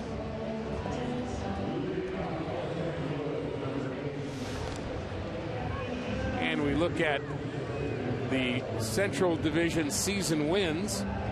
Everybody trending upward, of course, as the season goes on. And we've got about a third of the season to continue to plot the rest of the way, but very steady climb for the Cardinals, who have 67 wins and are plus 28 on the season. Well, Martinez's day is through, and You got to do this, you know, if you're not having a lights out start and you're trailing in the ball game, and you want to conserve some of his innings also. So kind of serves notice that, you know, go out there and be more efficient, go out there and don't get a lead and hold it. I don't think it was the outing that Martinez or the Cardinals were expecting tonight. 93 pitches for Martinez through 5. And the 3 walks, the hit by pitch, all part of that. So Borges will pinch hit for him, and Borges waves at that delivery, 1-2. There were 7 hits allowed too, so they had plenty of base runners. And the Reds, have stranded 8 in this game already, so still within striking distance with 3-0. Borges, Carpenter, and Grichuk for the Cardinals in the 6th. Breaking ball low. And now we talked last night just how good the 8th and the 9th inning has been for Cincinnati, and the 9th has been extraordinarily good with Chapman. But J.J. Hoover has really commanded the 8th as well. So I thought Badenhop did a nice job, and his numbers look pretty respectable in the 7th. So hit batter. There's a good start. Borges hit by the pitch. 89-mile-an-hour delivery from Holmberg, so the Cardinals have a base runner. And I think our point being, you get to the 6th or 7th inning, and you may have to start ratcheting up the pressure a bit to realize it's getting late. Yes, and you can see that Holmberg's only at 69 pitches, so you probably can get you deep enough into this ball game to where you've got those relievers before Chapman that you're comfortable with too. Borges runs well. He's at first. Carpenter takes low, ball 1. Got to get something going. You got Borges out there with his speed. Carlos Villanueva loosening for the Cardinals. That could always change. You have a pitcher getting loose, but depending upon what happens. Well, I think you still feel pretty comfortable with the way Villanueva's pitched. I agree. Very effective. I agree. He's actually got one of the lower ERAs in all of baseball among National League relievers. Holmberg misses again, 2-0. I'm talking about Borges at first base. He has 5 stolen bases, 4 of them as a pinch runner. And I think he had 2 or 3 of those in the first week as a pinch runner. But see if we can't get something moving here. Down by 3 runs, but Pena has thrown out only 5 of 42 runners. That's 11%.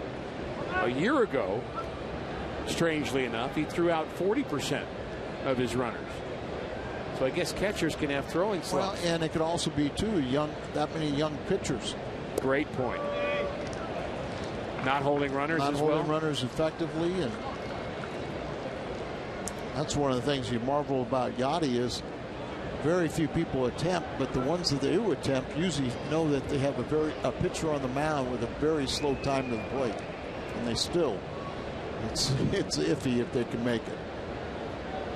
Holmberg in danger of a walk here to Carpenter, and that wasn't even close. So a hit by pitch and a walk, and the Cardinals have something going without swinging the bat here in the 6th inning. That's going to bring out Jeff Pico. Pico will go out there. Brian Price go to the bullpen mound, and you go talk to him. I'll go to the phone. And that's the problem when you have 5 young starters out there. Very few of them are going to go consistently deep in a game.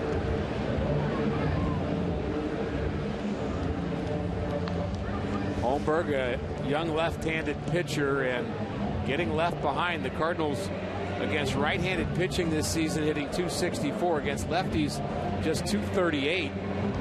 Slugging percentage much lower as well. In fact, the Cardinals are 25th in Major League Baseball with that .238 average against left-handed pitching. And really that .238 average has come up in the last month or so. It used to be down around, .226, 228. but then the few hits you do get usually aren't they're singles. So you got to take advantage of these hit by pitch and a walk right now before you get into that bullpen. Will Grichuk be swinging here? Not at that pitch. Inside for a ball. 2 runners aboard. Are you in favor of Grichuk being aggressive here because he's got a chance to tie it with one swing of the bat? Or do you take a strike? I'd take a strike. Haven't done anything yet. Been jammed tonight.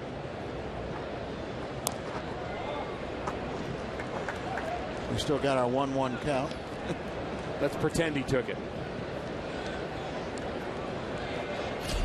Matthews and Parr warming up. Parr just came off the DL yesterday, buying a left-hander in that bullpen, but they got one a little better. Yes, they do. He's later. 1-1 the count to Randall Grichuk. That's in the dirt, blocked nicely by Pena, and Borges can't advance. Holmberg all of a sudden is missing badly.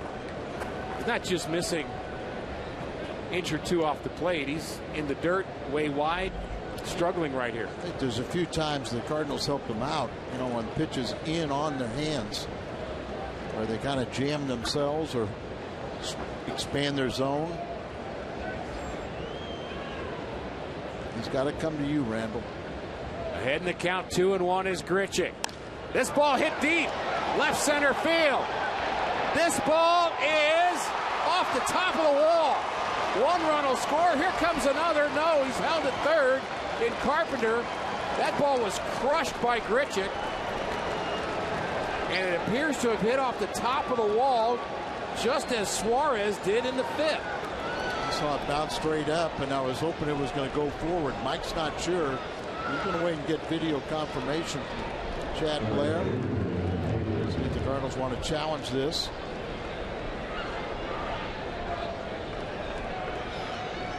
But that's why we like Grichuk. Off the top of the wall, and it comes back into the playing surface. The way you saw it? That's the way I saw it. Is it the wall or is it behind the wall? It looks like right on top of the wall. Carpenter at first base. Remember, he's got a runner in front of him, so he's got to make sure. And he's kind of took him a while to realize that it came back into fair territory, and it was a ground, you know, was in play. And there you also saw it very close, but Mike wants to apparently challenge this. Very close to running into Jose Oquendo. That's Ted Barrett. He's the crew chief. The umpire at third base, and I think Mike is looking maybe for some clarification on the grounds rules. Which one they have called it, and they're going to now challenge it.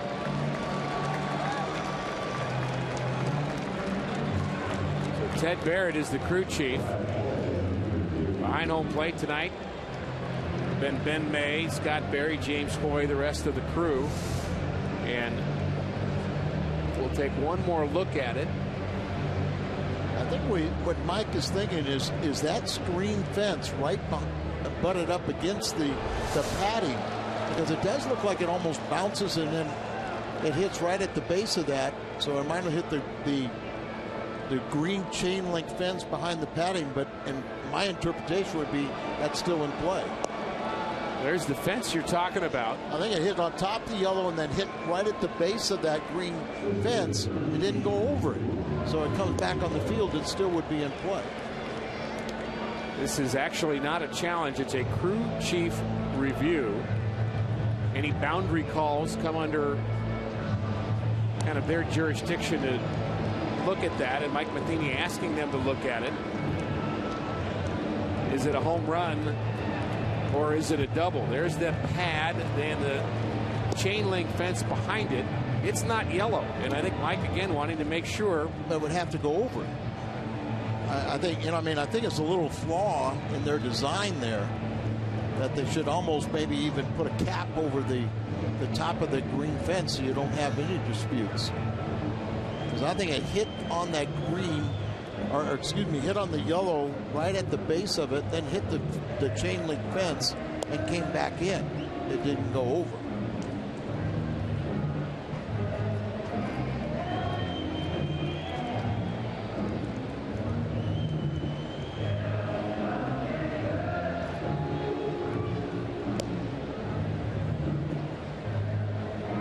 This is different. You can see the padding is over the concrete wall, but that area out there is part of where the bullpens are, and it's a gate, so it's not the concrete, it's the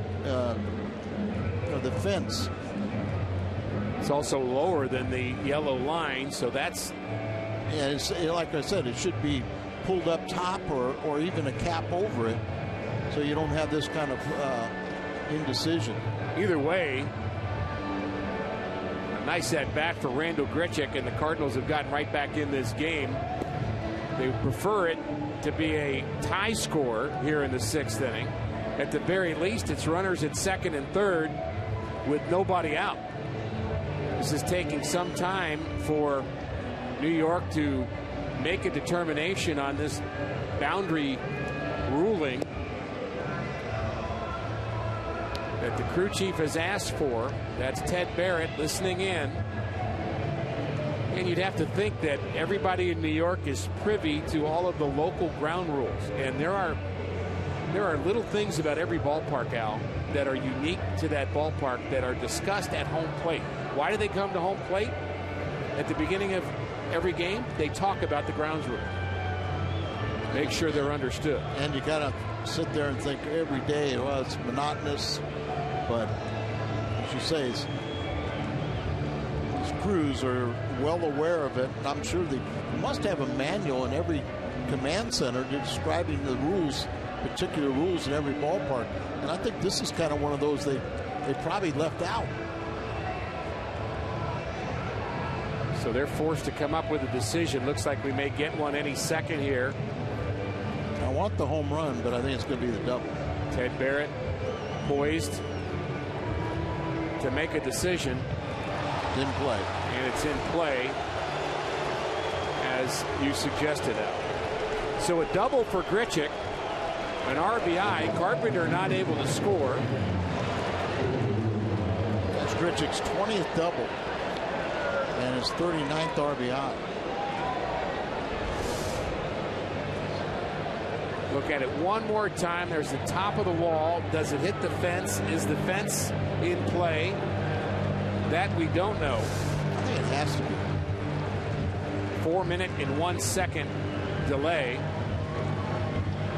And now we're going to delay some more because Brian Price is going to his bullpen. So the call on the field stands. It's a double and an RBI for Grichuk. And a reliever coming in. Cardinals threatening for more.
He began his career as a starter and has had some time on the disabled list this season. He's our Chevy called to the bullpen. Well, actually, he's had 2 stints on the disabled list, one with a strained neck and then with a bad elbow. Came off the disabled list yesterday.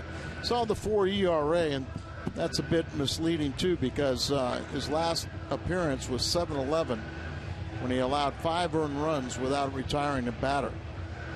And these other 23 appearances, he had a 1.50 ERA. So we'll see what he can do here. His first appearance is coming off the disabled list, and he gets Jason Hayward. So Holmberg got himself in trouble here to start the 6th. He hit Borges, the pinch hitter. He walked Carpenter. Then Grichuk doubled off the left center field wall. And now it's Jason Hayward with 2 runners aboard against the lefty. That's a lefty that he's seen before and had success. He's 3 for 8 with a double. He's got a couple RBIs when facing Manny Parra. 1-0 pitch, late swing off the Cardinals dugout, 1-1. Parra can be sneaky quick, has a good slider. Hayward has popped out and walked here tonight. 35 RBIs. He's in that 3 spot in the lineup for Mike Matheny. Outfielders bunched him, especially in right. Off the plate, 2-1.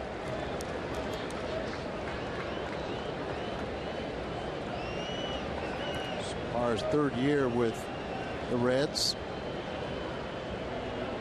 He signed a 2-year contract that ends this year.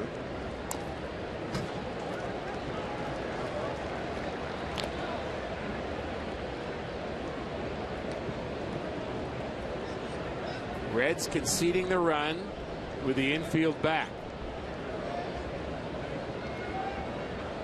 Grichuk, the runner at second. Good speed there for St. Louis.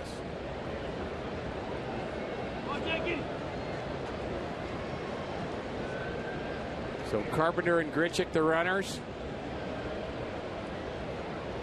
2-2 on Hayward.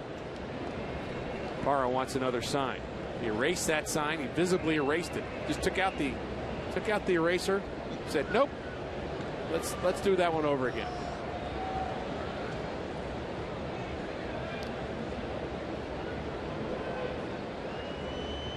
And the pitch. 3-2. Kind of a little bit off. You're coming off the disabled list. You're in a key spot right now and don't have your command down. Make him pay. Payoff pitch to Hayward. Swing and a miss. He strikes him out. Big pitch by Parra here in the 6th inning. 1 out, brings up Johnny Peralta.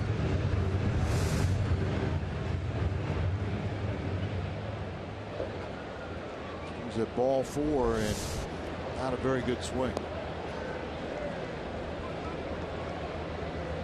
Infield still back. Peralta at the plate. He lined into a double play. He struck out. The lefty Parra delivers high. Again, the Cardinals just need something on the ground to pick up an extra run, but they would like more.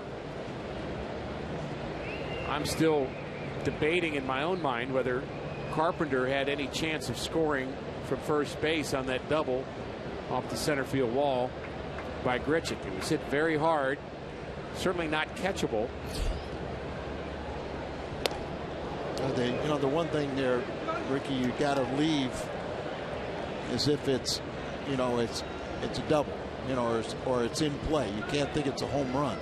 And he also has to be cognizant of the runner ahead of him. And that's Borges with great speed. So 2-0 to Peralta, sitting on 54 RBIs. And the pitch. Check swing.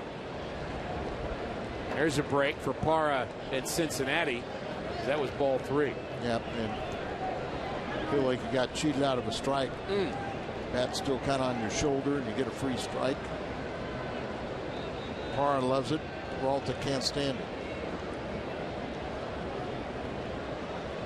3-1 Cincinnati. The 2-1.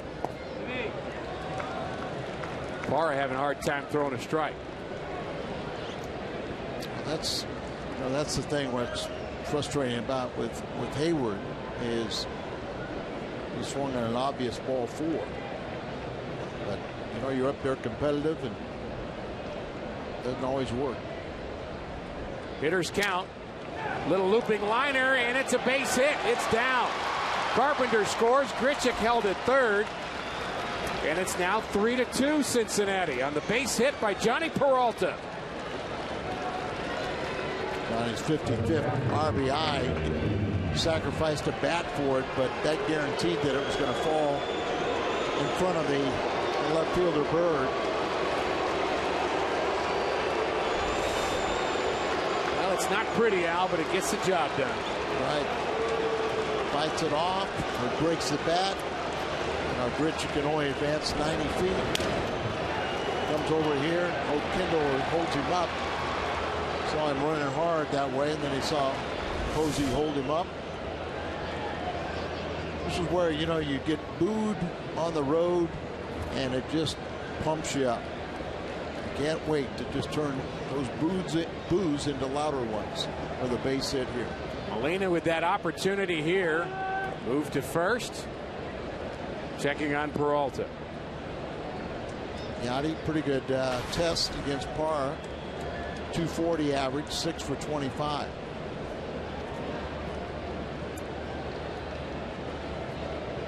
And those numbers start meaning something.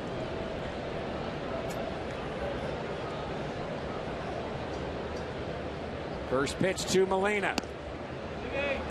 Bit high. Might be that high strike you were talking about. Right.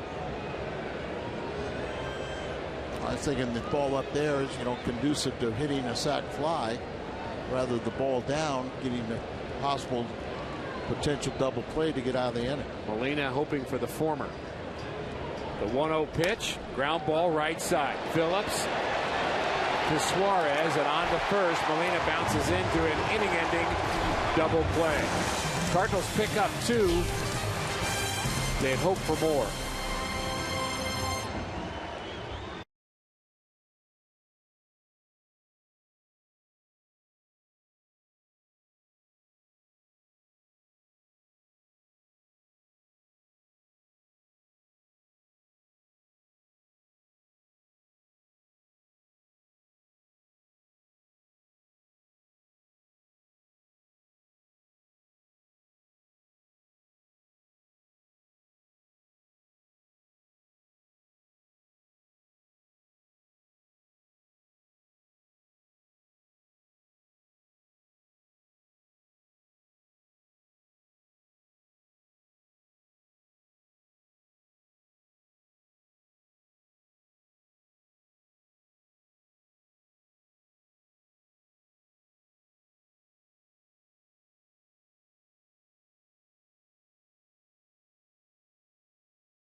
Up 2 runs in the top of the 6th inning, but really had hoped for more. Maybe a little tentative running the bases. They weren't able to pick up 3 runs. We're going to look in sync on Borges and Carpenter on the double by Grichuk. Well, you can see now there's still, Grichuk had to make, or excuse me, Borges had to make sure that that ball got down. So he's a little late in getting started. Carpenter closing the gap on him, but even Carpenter was kind of, waiting to see if that ball get down, if he didn't have to get back. So he wasn't at full speed until he got beyond second base. We do have to credit the Reds for getting the ball in very quickly off the top of the wall, too. We're talking about their good arms. All right, certainly have that in Hamilton. Our Chevy call to the bullpen. Another Carlos, this time Carlos Villanueva. Carlos, 6th in the National League in relief ERA with a 1.65.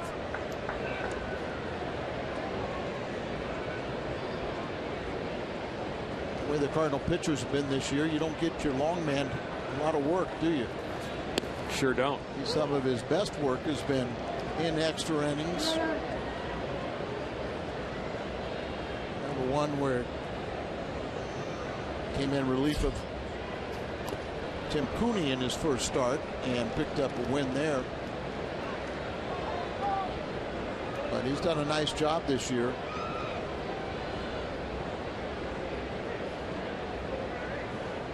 Been a scoring change too, Al, on the base hit that was given to Marlon Byrd in the bottom of the 3rd inning has now been changed to an error on Johnny Peralta. That one's hit foul, and so that makes the runs unearned for Carlos Martinez in that 3rd inning. So 1 earned run certainly helps him, but an error for Peralta. I'm okay with that scoring change. And Johnny has been so good. That's just his 4th error. And Johnny will help out his teammate too. Villanueva and grounded foul again. Got to get Hamilton out. If he's leading off an inning, you just have to get him out. Simple as that. His on-base percentage is so low, just .269 because of not walking. Well, we know how great Yachty is at throwing, but Hamilton is 8 for 8 against Yachty or Molina. 1-2 is waved at as he goes away from Hamilton, and we've seen that swing from him from the left side before, and he strikes out for the 2nd time. Good pitch by Villanueva. That's why he doesn't hit enough to, be the leadoff hitter like he used to. He's getting himself out, expanding the zone.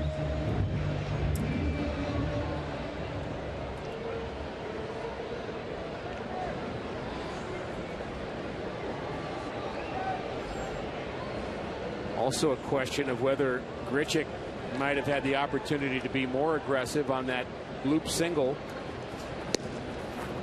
In hindsight, you'd say yes. Frustrating in many ways that the Cardinals came up with just 2 runs in that inning. Kind of good news, bad news.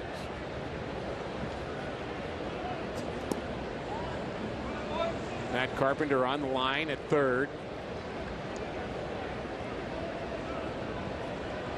And I'm sure their defensive metrics say to do that, but Peralta gobbles it up and makes that play to get Phillips. What's on Tap is brought to you by Budweiser, and Lorenzen and Waka are your starters in the finale of this series tomorrow. Coverage begins at 11 a.m. on Fox Sports Midwest. And again, some threat of rain for tomorrow's game, but we'll just have to wait and see. Cardinals will head on to Milwaukee after the game tomorrow, and we'll have coverage there as well.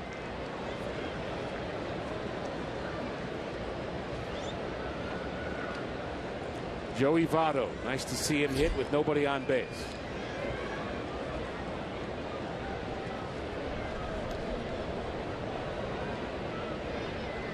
Villanueva has his sign, and a big curveball. Misses 1-1.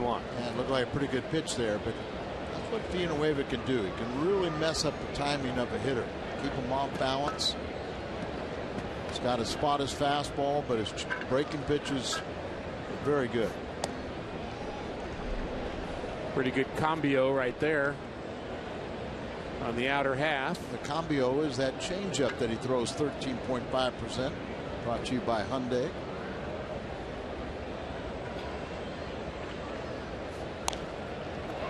Another cambio. Linea foul. And you saw Moss this time was guarding the line. He's over there protecting. He's going to make sure he can catch all foul balls. Well, I think your point being you'd like to be able to kind of play to your range. Guard the line, but if you can get it by being a step further, create more range to your right. How about that swing? Awkward swing there for Joey Votto. Don't see that very often. Nice inning. Very nice inning, in fact, for Carlos Villanueva.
Of the game, and here it is.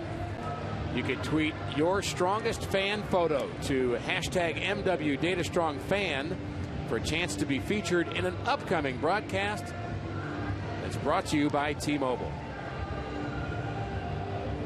Is that Jim Hayes in the background of that photo? It sure is. Sure is. A sneaky guy. He's everywhere. Jim Hayes is everywhere. Our Honda home run inning brought to you by Gateway. Cardinal player hits a home run. The Gateway Honda dealers will donate $1,000 to the Make-A-Wish Foundation. Let's hope that happens. Here in the Cardinals' 7th, Brandon Moss certainly capable of that. Facing the lefty Parra, Moss has struck out twice, but does have 15 home runs on the season. Good power to all fields. Moss joined the Cardinals. His 15 home runs and 50 RBIs would have led in both categories.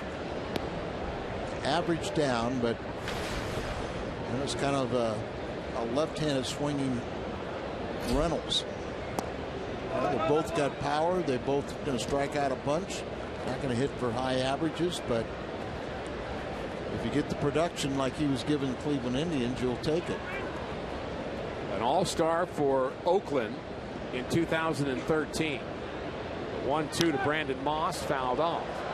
And I mentioned earlier that he had that hip surgery in the offseason, so just didn't really feel like he was giving the Cleveland Indians what he wanted to or could, and hopefully coming in the pennant race he could be a difference maker.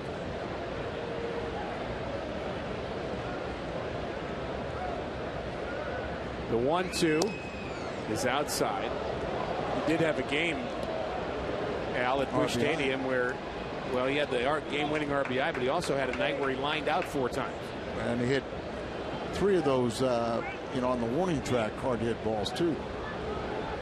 Some of those would be out of this ballpark. Oh, absolutely. Get your first, and then they start adding up. The 2-2, broken bat towards Phillips. Parra gets out of the way of the bat.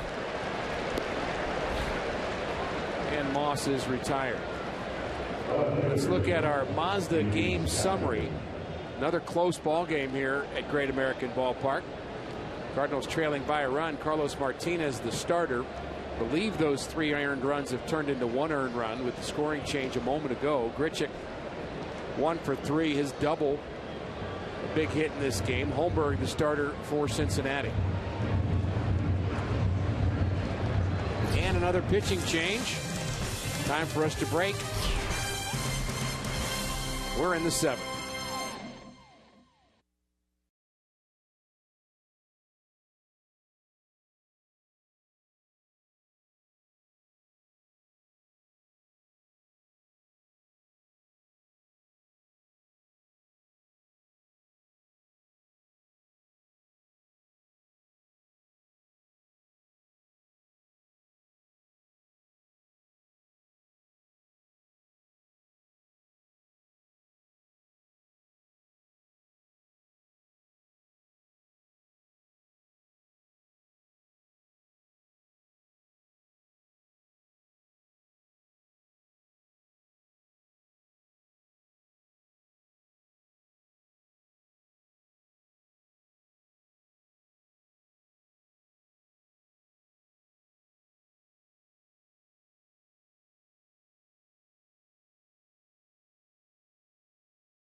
Induction process that gives fans a voice in honoring the team's greatest players.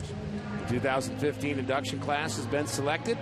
Cardinals head Edward Jones congratulate the newest members of the Cardinals Hall of Fame: Curt Flood, George Kissel, Ted Simmons, and Bob Forsch. Another tight game here in Cincinnati. Cardinal fans would like to find something to smile about here. And Ryan Matthews is our Chevy called to the bullpen.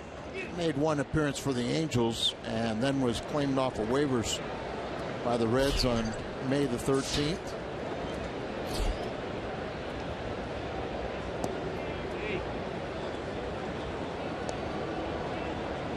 Stephen Piscotty is 0 for 2. Piscotty 0 for 4 yesterday, snapped an 8-game hitting streak.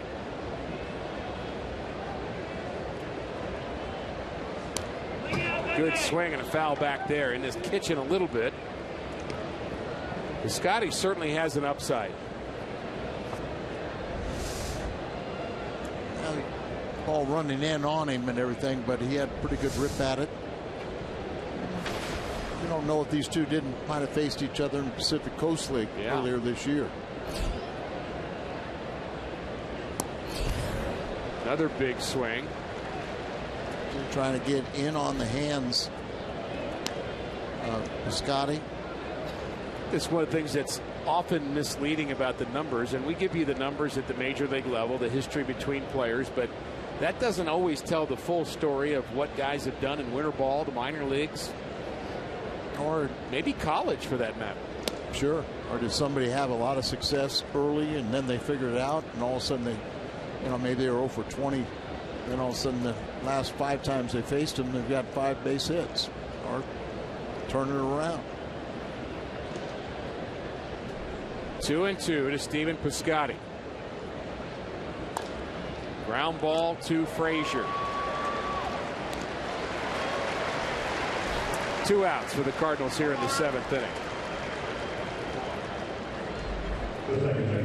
I know Mike Matheny has said very candidly that he believes that his team can score runs against anybody, and he likes the challenge of trying to score off of Chapman in the 9th inning. But it's very difficult, and of course you got to say that if you're competing. That's kind of where you've got to think as a player, as a manager. But as a follower of the Cardinals and also understanding who Chapman is, the game just feels shorter, doesn't it? Oh, absolutely. When you get to this part of the game, you start to kind of press a little. And you could be a great competitor, but you still could feel that same way. But it's interesting that, Mike very protective, never wants to say anything that a player could take as not being a positive statement from him. But then they tell us they never read the papers or listen to the games or anything else, but sure seem to know what's going on. Well, hopefully they're listening to their manager. They listen to their manager. Of course they do.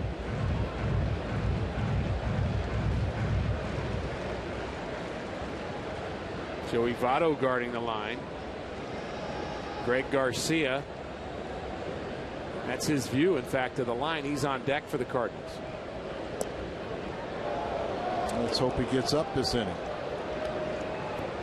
Now you make a mistake to Colton Wong, and he can hit it out in any ballpark. But yes, he can. This little bandbox here, if you get good wood on it, it will go. There's Garcia, hoping for a turn here in the 7th. Watch out, Colton. Almost hit for the 14th time this season. Now, Colton was in double figures in home runs a year ago. This year he's at 11. He had 12 a year ago. That's the first time a Cardinals second baseman has had back-to-back double-figure home runs since, I think, Frankie Frisch. Hard hit to center field. In comes Hamilton, and he makes a sliding catch. He is a good outfielder, and we have seen it in this series. Takes a hit away from Wong. Time to slide. Now it's time to stretch.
Just for you.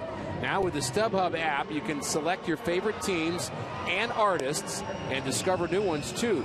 Start at StubHub and let the fun find you. StubHub is the official fan-to-fan ticket marketplace of the St. Louis Cardinals. A good inning for Carlos Villanueva in the 6th. He gives way to our Chevy call to the bullpen. And the newest Cardinal, Jonathan Broxton. You see the numbers there. This is going to be his 3rd appearance for the Cardinals. He's been perfect with the Redbirds. 2 innings, no hits, a couple strikeouts. He got off to a real slow start with Milwaukee, and I think part of it was home runs allowed. Still got a 4-to-1 strikeout to walk ratio. He has not allowed a run in his last few games with the Milwaukee Brewers and the Cardinals. He covers 9 games. He's got a strikeout per inning, and I can't tell you how many Reds came up to me and told me what a great guy this is. That's good to know. I mean, every one of these guys, you know, they just sit there and said he's one of the best teammates. He said he doesn't say anything, but boy, he is a real professional. I was talking a little bit with Rosenthal about it, and just gave me the same affirmative. He said he's great, and another veteran down there in the bullpen with closing experience. 0-2 is fouled off. And I think that's so important, Ricky, because we were so concerned with the amount of appearances adding up for Manus and Segrist, Rosenthal, and so times when Rosie needs a day off, you got options like Cishek and Broxton. Swing and a miss. Good slider, and he strikes out Todd Frazier. That was a real good pitch right there, as you said. Good downward action, tight rotation, and then look where the ball ends up. You get the ball down there, and you fool good hitters, you know, you got something going. That's what the Cardinals saw those last few times out, and he got his game back, and he can be a real strength for the Redbirds the rest of the way. Certainly has been so far. And I think we're hopeful that you get Walden back. You know, remember, he's on a 2-year contract, so. Jam shot foul off the bat of Jay Bruce, who's 0 for 3 here tonight. Broxton trying to give the Cardinals a chance. Trailing by 1. Reds batting bottom of the 7th inning. The Cardinals have managed just 3 hits in this game. And lucky to have the 2 runs they have. Changeup, good pitch there. The 2 runs scored on a hit batter and a walk, and then they had the Grichuk double, scored 1. Peralta an RBI single.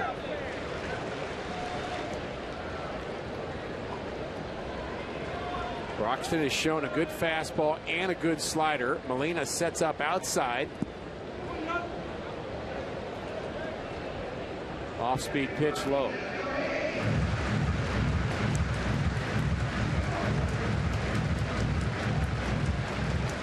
He's got 4 pitches. He's got the basic 4. Might have been a changeup there. Bruce always dangerous.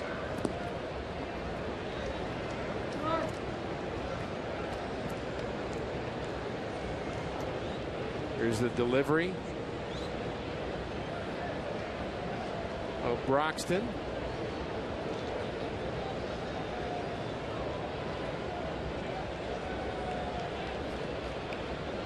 Two and 2.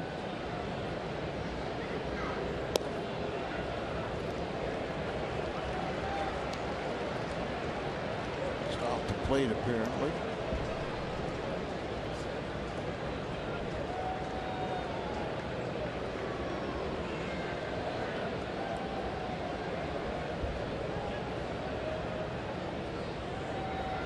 The payoff pitch is a call, 3rd strike on the outside corner.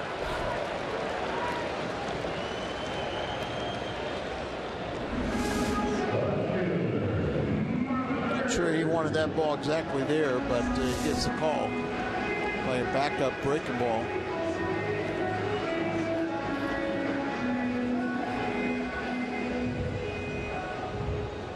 Back-to-back strikeouts. And now it's Marlon Byrd. He had a hit taken away from him in the 3rd inning. So he's 0 for 3.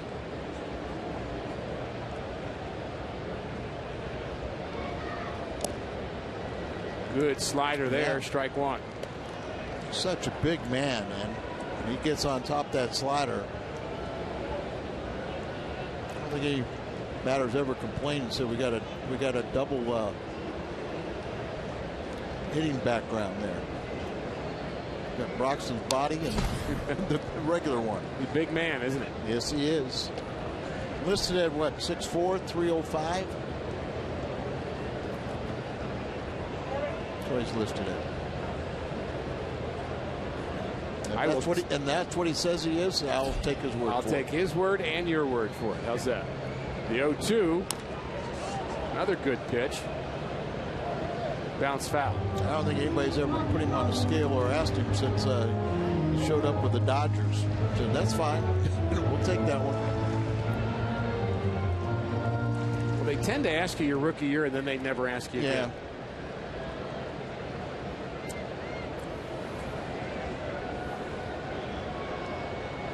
On the Brandon Moss today, he found out I was 6'8" originally. I knew that about you. He didn't know that? He saw a little smirk or smile from Borges, and he questioned it. He'll figure you out before too long. And then he did figure it out, and I said, well, at least in my mind, that's how big I was. And he goes, oh, I get it now. That's what you have to do, though.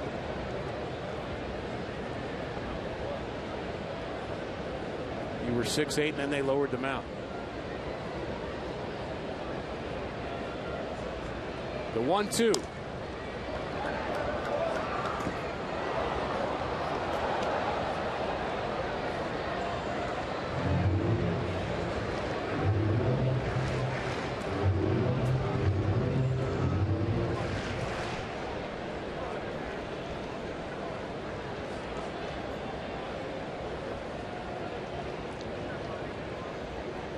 Broxton has his sign, trying to finish off Bird in a emergency hack there. Not a bad swing by Bird, trying to go the other way.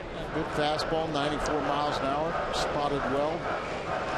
You know, you got to expand your zone a little bit to protect the plate.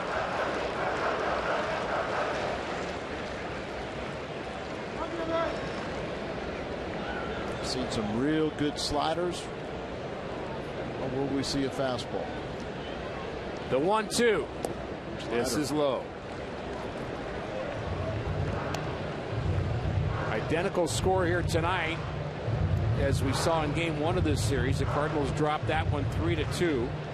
DeSclafani beat John Lackey, who had only one bad inning. That came in the first. Cardinals trailing again 3-2 with the Reds hitting in the 7th. The 2-2. Swing and a miss. Good inning for Broxton. Real good inning. First, it's down goes Frazier. Then Bruce. Then Bird. 3-2 Cincinnati.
Pat Paris has a Bomberito sports update.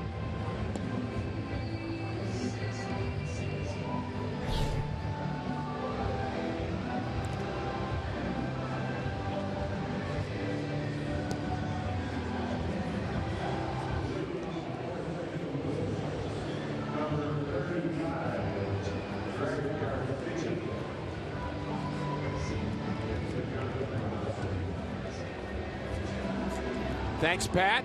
The Reds not yet able to enjoy the guys they got in that Cueto deal. They're coming, though.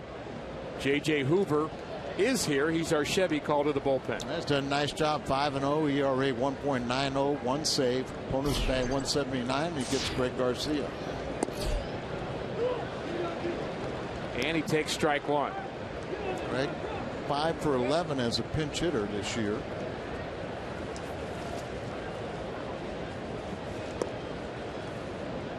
Curveball misses low. Garcia has certainly, like Piscotty, been a spark coming up from Memphis. He's got one home run as a pinch hitter. That was at Busch Stadium, his first major league home run. And, you know, he's been parts of a couple victories with walking with the bases loaded, being hit with the bases loaded. Jammed a bit, two hopper to short. Suarez very smooth, throws out Garcia. Arquilla driver's seat. Most losses by relievers in the National League this season. Only the Braves have more losses. The bullpen ERA is also very high for Cincinnati, but again, 8-9 has been lights out. Yeah, I mean, you look at those numbers, but right now, what they're doing against the Cardinals last couple nights, Hoover pitched a successful 8th inning last night. You almost have to look at them as having two different bullpens, and not to kind of be too tough on the other relievers out there, but they're not. They're certainly not Hoover and Chapman. So you get to the 8th, it's an entirely different story for this Cincinnati Red bullpen. And you can see Hoover's got 5 wins because you know, they've knocked out starters. They got a pretty good offensive ball club and been able to come from behind in games. When you get into the 8th and 9th, Brian Price is pretty comfortable.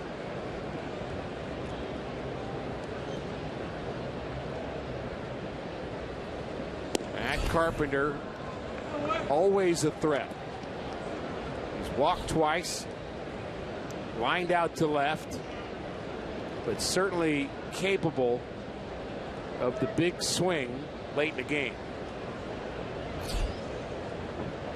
Ahead in the count here to Hoover.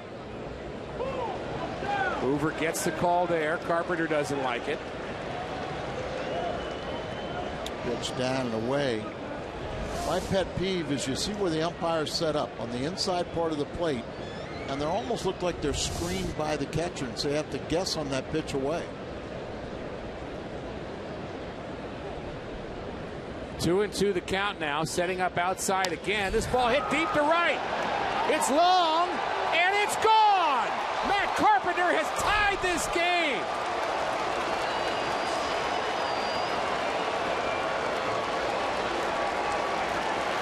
Hoover makes a mistake, and Carpenter makes him pay. Talking about this ballpark, it's so explosive. We started off talking about Carpenter and Gritchett, how well they've been swinging the bats lately. His 5th home run already in the last 6 games for Carpenter. And you've got to be careful in a small ballpark like this, pitching inside late in the ball game. He pulls it to the shortest part of the field, down the line.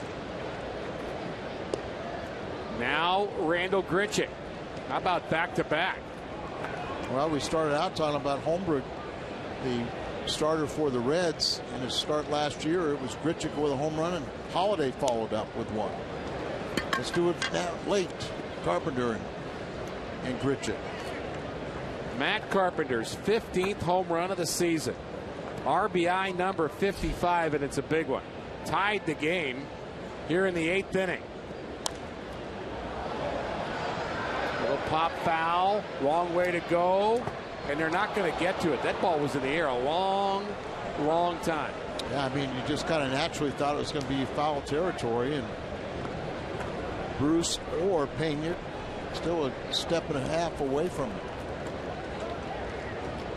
Maybe that'll come back and haunt you.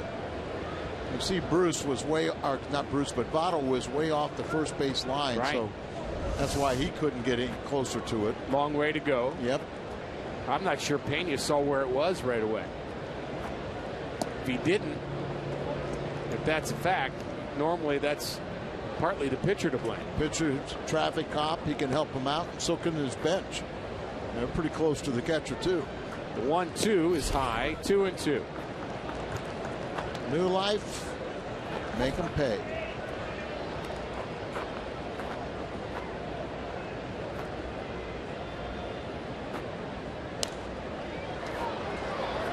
Behind home plate and out of play.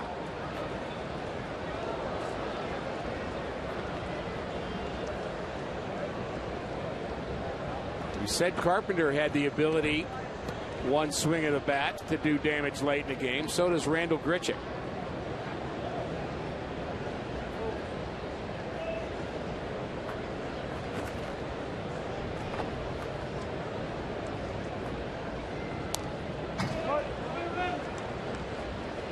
More pitches see, more he might dial in and get a hanging breaking ball or center a fastball.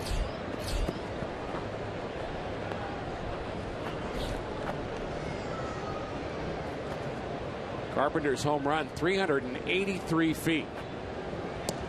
Late swing and a miss. Grichuk late on that delivery. Carpenter, here it is, all 383 feet of it. There, look at the glove of Pena.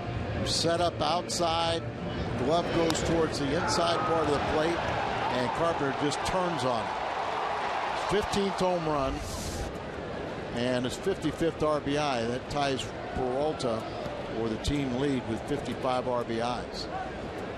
34,700 here tonight at Great American Ballpark, and they went silent on that swing. Jason Hayward. Mike Matheny says they can hit Chapman, get a couple runs. You don't have to hit him. Yeah, I'd like the challenge, but I prefer not to have to exercise that challenge. Well, Mike's right. They're going to eventually hit him sometime, but yeah, he may don't know. He may be 48.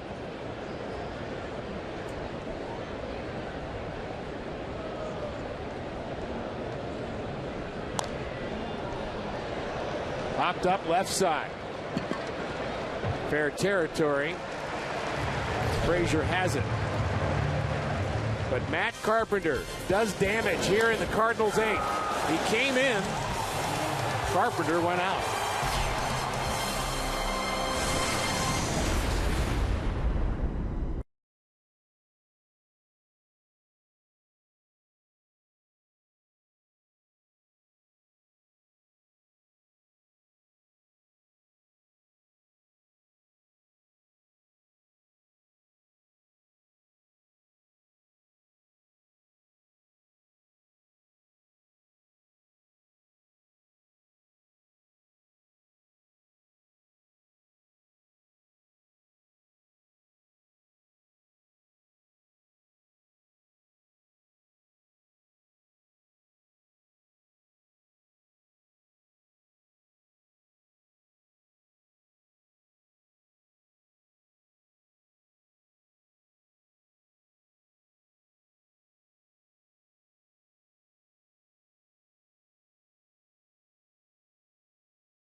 Make a plan to make it home.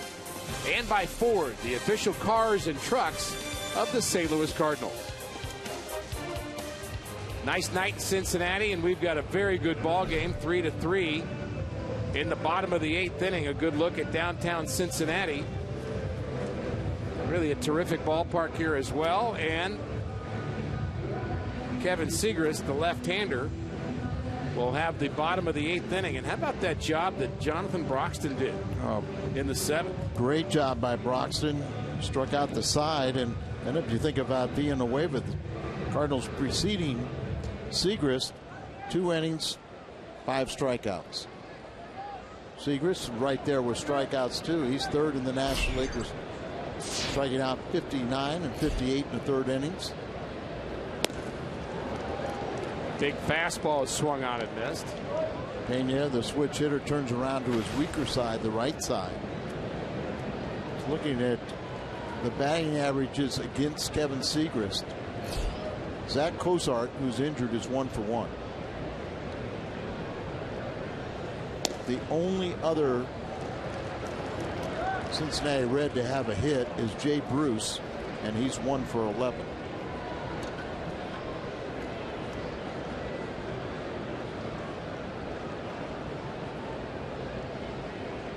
Good live fastball for Segrist. And that's quick work of Pena, who doesn't like that call. To me, that looked like it cut the heart of the plate. And a strikeout. That's 5 in a row for Cardinals relievers. Kick off the school year in style. Famous Footwear and the Cardinals have partnered to bring fans $6 tickets to the Cardinals Giants series. That's August 17th through the 19th. Get your $6 tickets beginning at 10 a.m. tomorrow, only at cardinals.com/famous footwear. Bunt attempt foul by Suarez. Suarez is one of those guys that, you bunt.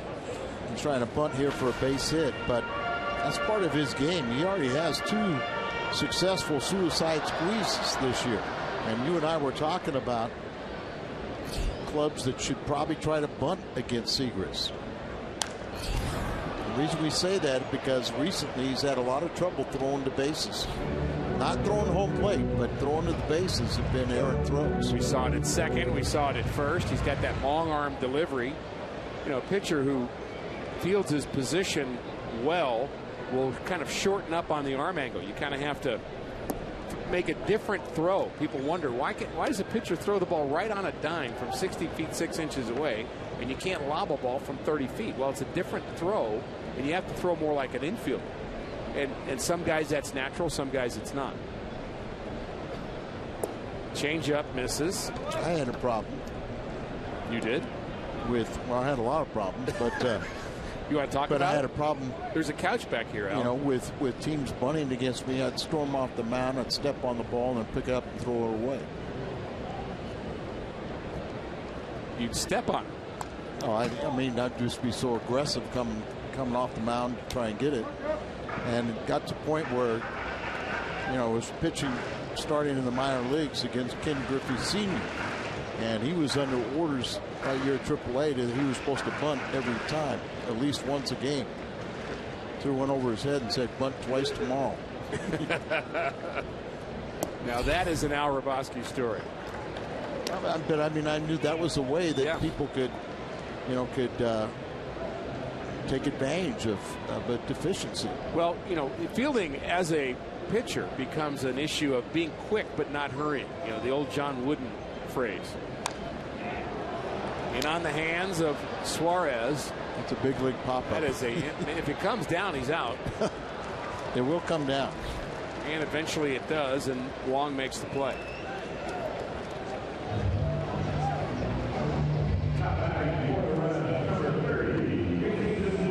Bourgeois will pinch hit here.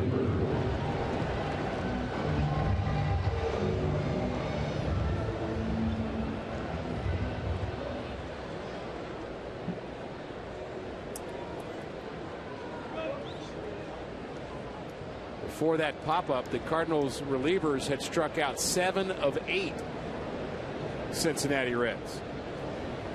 So the Cardinals bullpen in lockdown mode right now as Seegers faces Bourgeois, who's 2 for 10 as a pinch hitter.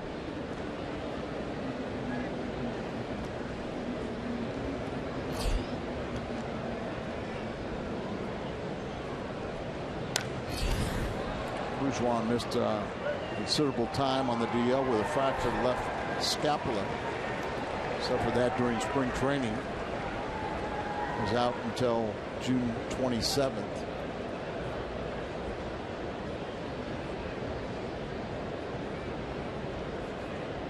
Segrist, ground ball up the middle, long way for Wong, jump, throw, got it. Told wrong, flash in the leather.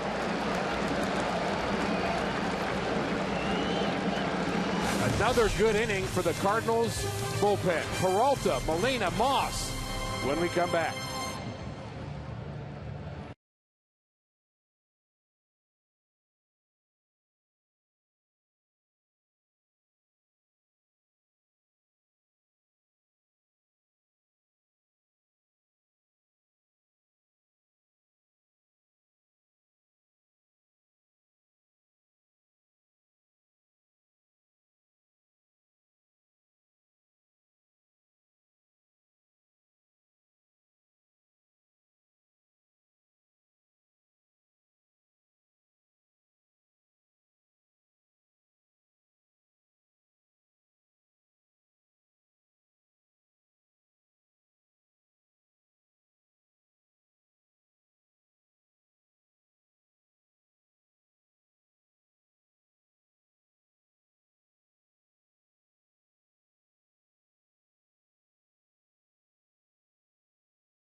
He has been, Al, unhittable. Well, ever since Mike Matheny has been manager of the St. Louis Cardinals, he's never seen Chapman give up a run. Prior to Mike getting here, back in 2011, look at, he had a 12.60 ERA. Look at the problem was the walks. Remember the one time Danny and I were doing a game and it was almost painful to watch because he couldn't throw strikes. But he found the strike zone and he's been outstanding ever since. And in fact, he has converted 56 consecutive saves here at Great American Ballpark. It's not a save situation.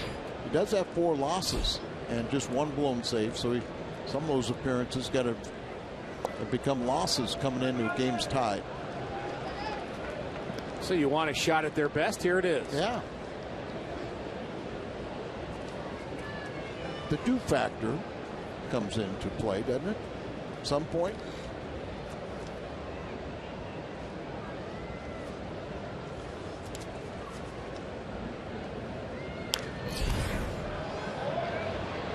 In most cases, I would say yes, but when I watch this guy throw, it's hard to really expect much. Now, you know, again, some guys do get to him. Here, you know, he's recorded at least 2 strikeouts in 30 of his 46 appearances, and 10 times he struck out the side. I would say he can become dominant. Mike Matheny has had a terrific early run as manager of the Cardinals. He's in his 4th year, 2013 National League champions, Very few people in the playoffs first 3 years as a manager, and he has never seen Chapman give up a run against the Cardinals. Now, a lot of times we don't see Chapman because the Cardinals have dominated in head-to-head play with the Reds. Good point. He does have success when facing the Redbirds. He's converted all 13 of his save opportunities against the Cardinals since 2012.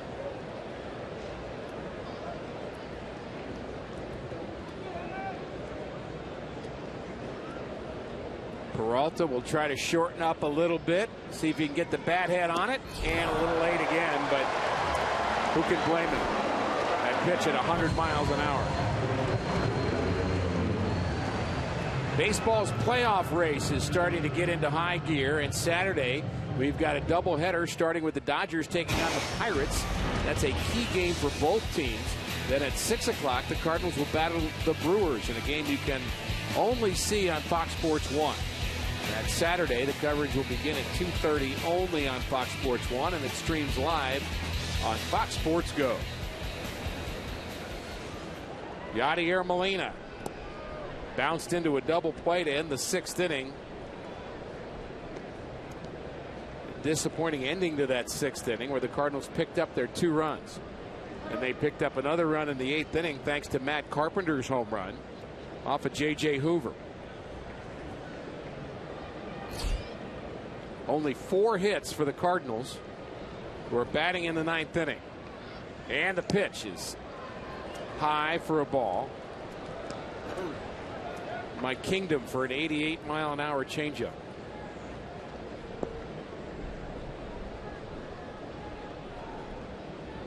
It's kind of redundant, but you have to go look fastball, don't you? I would say.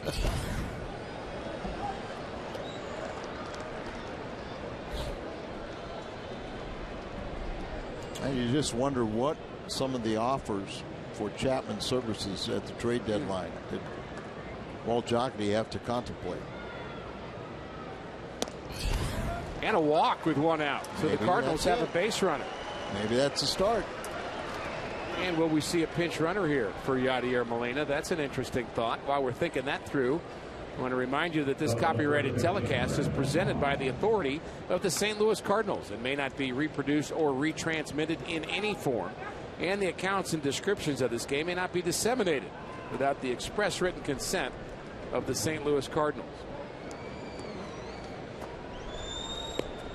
Almost hard to waste a pinch runner on Yadier Molina when Chapman's on the mound and you're not sure what's happening offensively. Maybe if he gets to second. Maybe that was the only time I would think about it. He got to second base, but the feeling is about Yadi is so valuable to the pitching staff that you just really don't like to take him out of the game. I agree. Especially in a close game here, especially against a guy like Chapman. I'm going to say one thing about Yadi, too. He's a smart runner. Very smart base runner. 0-2.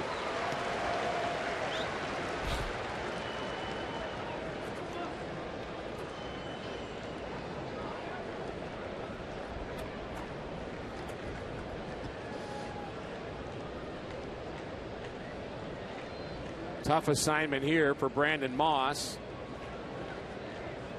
That's that challenge. You got to look forward to it. You got to sit there and want to be out there facing the best.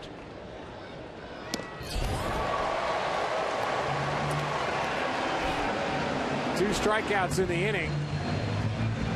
And the last chance for the Cardinals here in the 9th is Stephen Piscotty. Boy, no chance when it's up there. No. That's where we talk about the pitch up above the strike zone. For most pitchers, it's tough to get solid wood on. You either pop it up or swing and miss. But when you're throwing it at 100 miles an hour, it's nearly impossible. Think about a pitcher like Chris Young, who gets away with 87 miles an hour, 86 with the high fastball because it looks harder. Yeah, I wonder how hard 100 looks. Well, you remember, what Sid Fernandez, and with the way he would throw and kind of push the ball out of his shirt, but he would pitch at the top of the strike zone, and and very few guys would get hits off it. There goes Molina, and he would have stole second base. Well, that's what you just talked about, that smart base runner. And Piscotty, can't say he fouled the pitch off, but Chapman threw the ball at his bat. At his bat with his still on his shoulder. There goes Molina. There's the foul and the frustration from Piscotty. That's that smart base running by Yachty that, the middle infielders, they aren't even paying attention.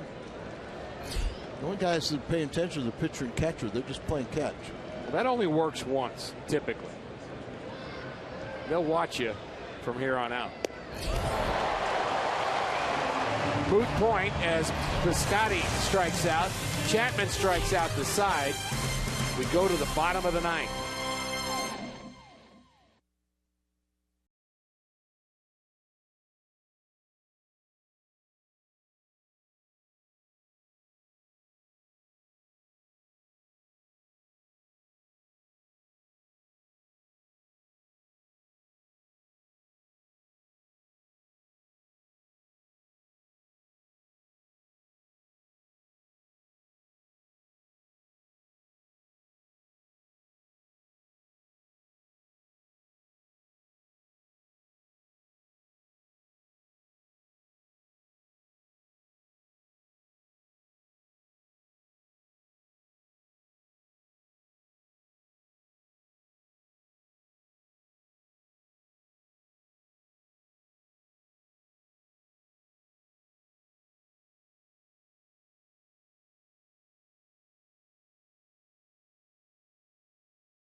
He'll face Hamilton, Phillips, and Votto here in the bottom of the ninth.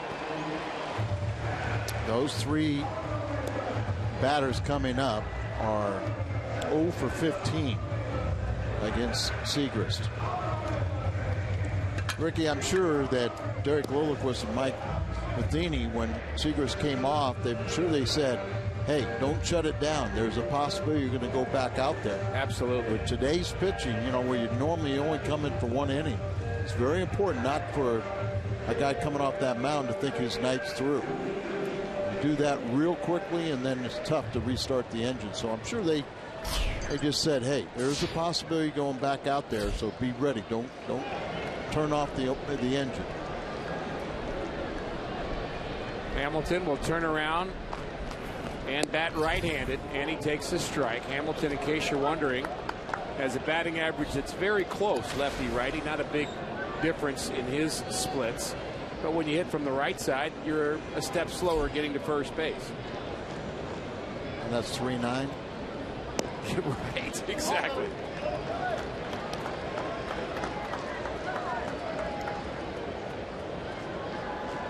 Well, the difference is, too, though, is it's usually, you're a natural right-handed hitter, so you might have a little more power right-handed. But because your speed, somebody convinced you to become a switch hitter to utilize and get that step closer to the bag at first. And if you think about it, he's got 3 home runs, 2 of them right-handed, and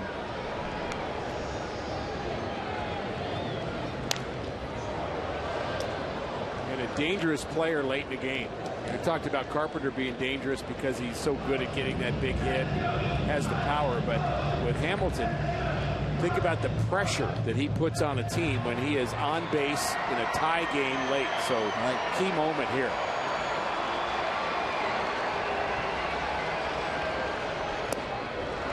And Hamilton strikes out. Changeup from Segrist. Hamilton strikes out for the 3rd time, and that brings in Brandon Phillips, that Cardinal fans may remember This flashback that came on July 15th, 2011. This was off of Fernando Salas. Walk-off home run that came against the Cardinals. And resulted in this little scrum at home plate. A lot more fun when it's a Cardinal walk-off. I know. We're just trying to be fair and balanced.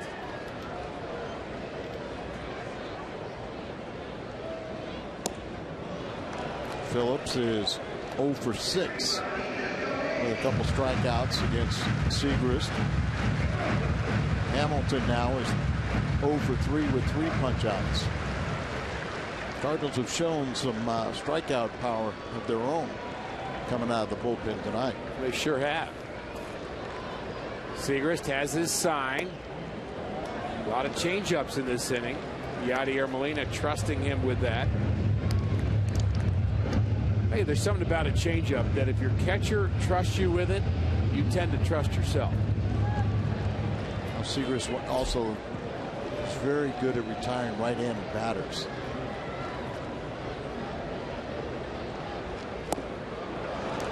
And another one. Throws at 95, has got good life to it and everything. And then when you can throw that changeup, or his breaking ball is much improved. He's just healthy this year and back to throwing like when we first saw him in 2013. Phillips not sure what to look for here. He knows Segrist throws hard. Got to look for fastball. And he gets a changeup and he lines it into center field. So 4 changeups in a row from Segrist. And Phillips finally keeps the hands back long enough to get a base hit. That's his 3rd hit of the game. Well, like you said, he may not know what to look for, and it looks like he was looking changeup. And 4 in a row, he's going to say, are you going to throw a fastball? I'm just trying to foul it. But he went down and got that one because he had his weight back. 4 in a row to a smart hitter may have been a little bit too much. So now he's aboard for Joey Votto. 0 for 7 in his career against Segrist. And ball 1. So some stress here in the bottom of the 9th for Mike Matheny and the Cardinals. Phillips runs well, 15 stolen bases. He's only been caught once. He has his lead. And a big swing by Votto, who's trying to end it there. That was one of the nitpick. That was one of the few things that Segrist needed to work on. And he worked very hard at improving his move to first base in spring training. But you got to make sure in a game like this, where a guy at the plate could win the ball game for you, that you don't, revert back and not pay attention to that runner there, but also have good commitment to your pitches going to the plate.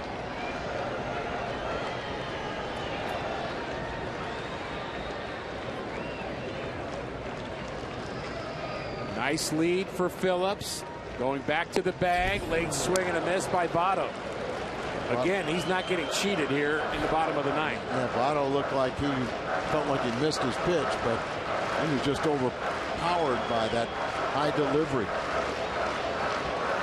One of the best hitters in the game, Joey Votto, 0 for 7 on 4 strikeouts, and lefty still hit .327 off of Segrist. But some way he's been able to get Votto out consistently. Right-handed batters only hit .151 against Kevin. Molina gives the sign. And the move to first.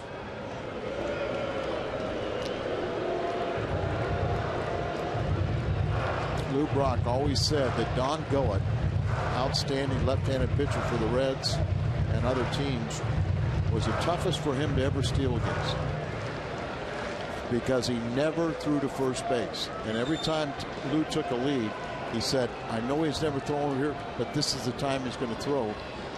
And he never got a comfortable lead. There's a big lead. There he goes.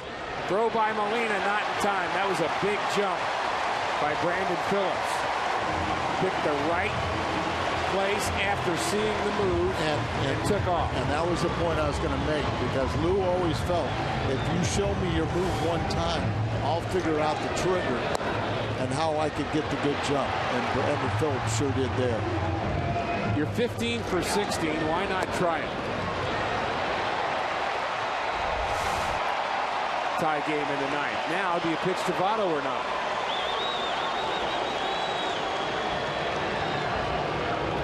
I think with the success that he's had against him, you pitch to him.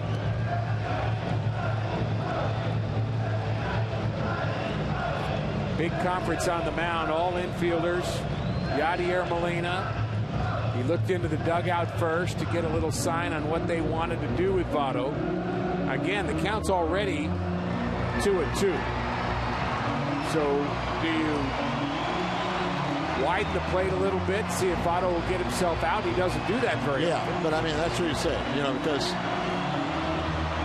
you're going to try and get him to get himself out, which is something he rarely does. If you walk him, then you got the double play. You're just not going to groove one. That's the plan. 2-2 the count. Votto at the plate. Winning run at second and Brandon Phillips. And the pitch is a call, third strike on the outside corner. Votto not so sure. Big pitch by Segrist. I'll tell you what, he did exactly what you had to do. Right there. Gotti helped sell it by moving out there. It's off the plate, but it's too close this late in the game. And now, Mike Matheny can do it. Looks like a double switch. Rosenthal is getting loose for St. Louis. Another reason perhaps for the meeting on the mound was to give him a little bit more time, but he's had enough time. He's ready to go. And Reynolds is coming into this game. We'll see where he goes. Looks like first base, but he started heading towards third. He'll replace Moss at first base. So double switch. Reynolds in. Segrist out. Moss out. Rosenthal in. Frazier just 1 for 10 against the Cardinals closer.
He's our Chevy call to the bullpen, and he comes on with 2 outs in the bottom of the ninth and the potential winning run at second base. Obviously not a save situation coming in here, but he is tied for second in the National League with 31 saves.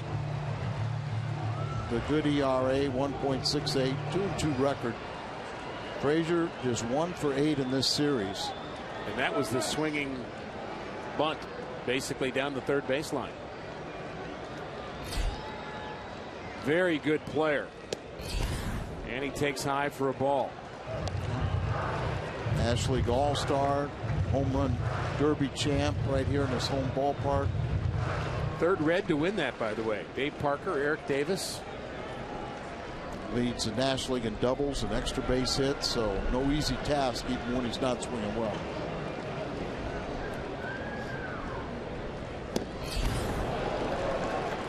One and one. And you also think about the Cardinals' outfield arms at this point with Phillips, the runner, at second base. You know he has good speed.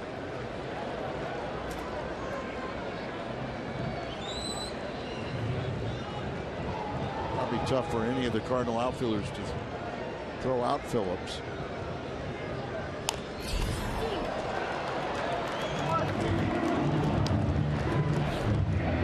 Frazier think he had a pitch to hit perhaps there. Good velocity from Rosenthal. And he's one pitch away from sending us to the 10th. I think you got a pitch and you foul it off that far to the right. You didn't just miss it. Yeah, you didn't just miss it. Up the middle. Wong has it. Throws out Frazier. We are indeed headed to the 10th inning. Extras from Great American Ballpark in Cincinnati.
Jumbo Diaz is our Chevy call to the bullpen. High ERA in the mid-5s.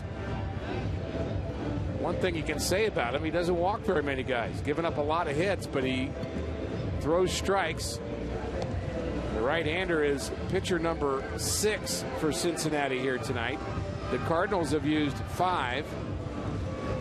Really good work from the Cardinals bullpen so far. Carlos Villanueva, a scoreless inning, followed by Broxton, who struck out this side. Seagrass, 3 strikeouts in an inning and 2/3, and then Rosenthal got his man. So Mike Matheny and Brian Price very happy with what their bullpens have given them.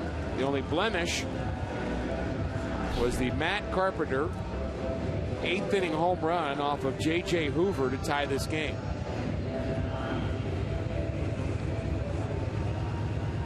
So 4-pitch, 1/3 of an inning for Rosenthal. He'll be back out. He came in with a double switch.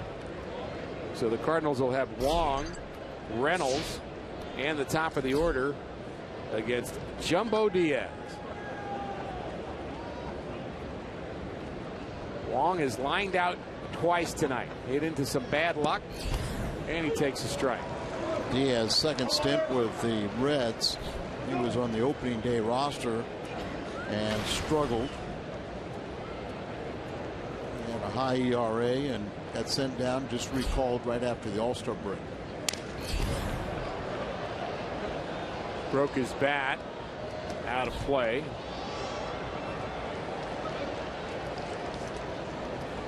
Jumbo is listed as 6'4", 278. From La Romana, in the Dominican Republic. You've been there? República Dominicana. You've been to La Romana, haven't you? Teeth of the Dog. Yeah. You played there? Yes. Golf course. Awesome golf course and a wonderful community. And they have produced plenty of major league players over the years from La Romana. I really enjoyed the Dominican. I did too. Got to go there and understand it's not like America. But if you go there and try to,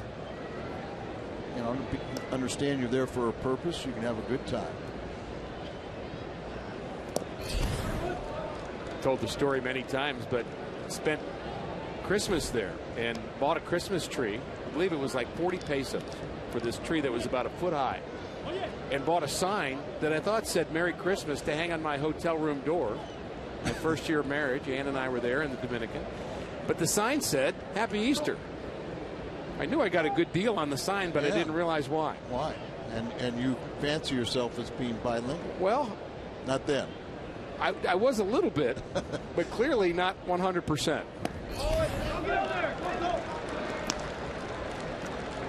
I enjoyed playing winter ball. You remember that they would not have the outfield lights on during batting practice? Yeah. So save energy. They would save money. And so batting practice was held essentially in the dark in the outfield. And so if you were a pitcher, shagging, a little dangerous. I played 3 years in Dominican. Played 2 years in Mexico and 1 year in Venezuela. Bueno.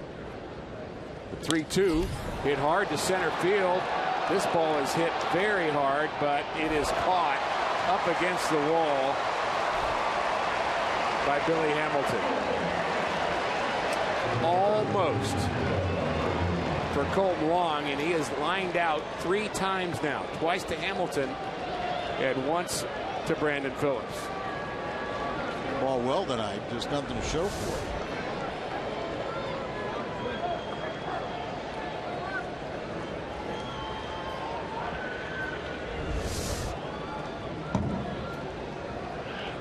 And that brings in Reynolds. Certainly capable of leaving the ballpark here with his power. And he's done it before against Jumbo Diaz. This season, 9 home runs, 35 RBIs. And he takes the slider low, 2-0. Hitters count here. All right, Mark, let's see how far you can hit it. Oh, yeah. You got to love Diaz. He signed with the Dodgers, non-drafted back in 2001. And all that time in the minor leagues and finally got to the big leagues last year.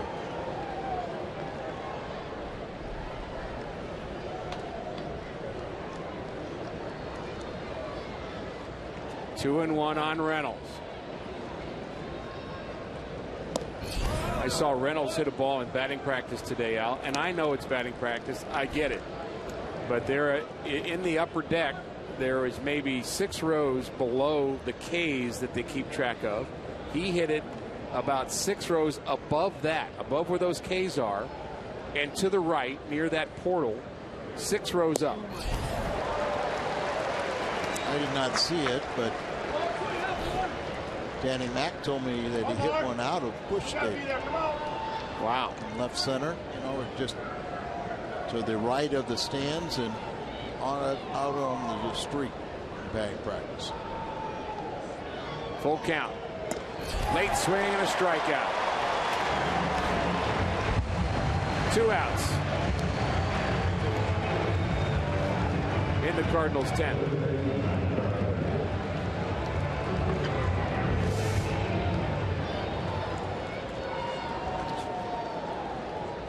Powers with the fastball, and Carpenter, good night.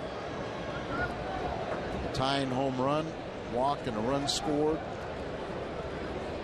Also a walk in the first. 1 for 2 with 2 walks, 2 runs scored. You know what they say, when Carpenter gets 1 hit, it's going to be another multi-hit game. That's the way he's starting to swing the bat right now of late. He sure is. Always productive. Does a lot of things well. Good swing there. He's looking for his first hit off of Diaz. He's 0 for 2. Fouled that one straight back.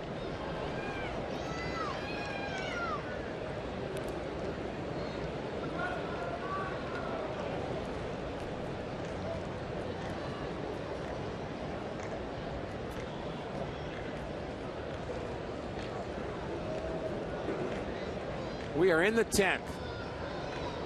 Carpenter takes high.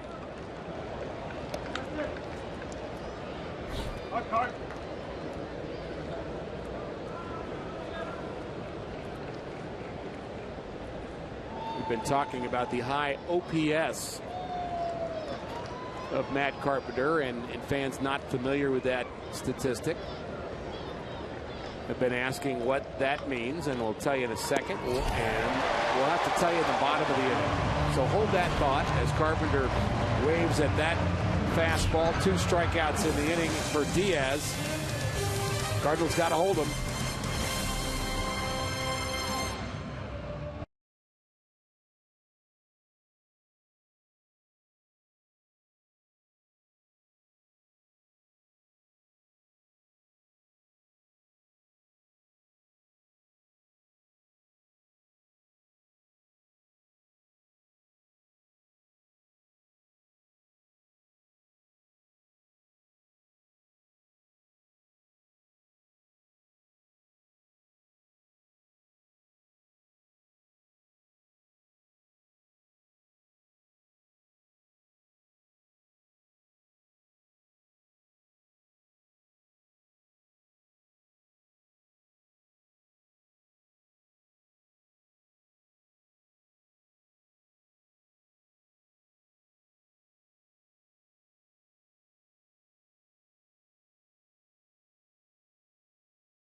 Pittsburgh victory, 5 games ahead of the Pirates, 9 games ahead of Chicago. And they are locked in a extra inning game here in Cincinnati. Mike Matheny, the wheels turning as he's trying to figure out where he's going to get innings from here on out. Certainly things okay now with Rosenthal back out for his first full inning of work in the bottom of the 10th inning. But you might guess that the Cardinals would be trying to stay away from Seth Maness, who's pitched 4 out of the last 5 games. So you're down to Cishek and Randy Choate in your bullpen, and Maness maybe as a emergency guy, but your long guy you've already used in Carlos Villanueva. Yeah, so but you're in a situation with Cishek down there that. Whoa, he just missed that. Almost didn't have to worry about it, did we? Well, way out on his front foot, so the crowd reacted. That you could see right away that ball was going to stay in the ballpark.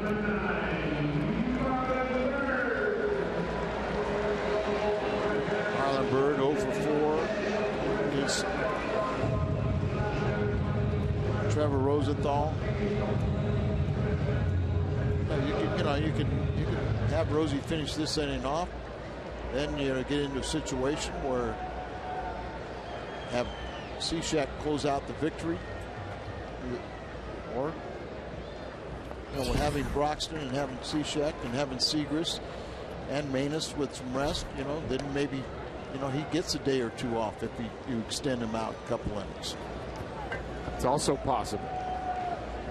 But that's the deal. When on the road, you bring in your closer. Now he's got to pitch multiple innings. Exactly. 97 from Rosenthal. And it's always tough. You got no margin for error when you're pitching in relief on the road in extra innings, because you're always one pitch away from going back to the hotel.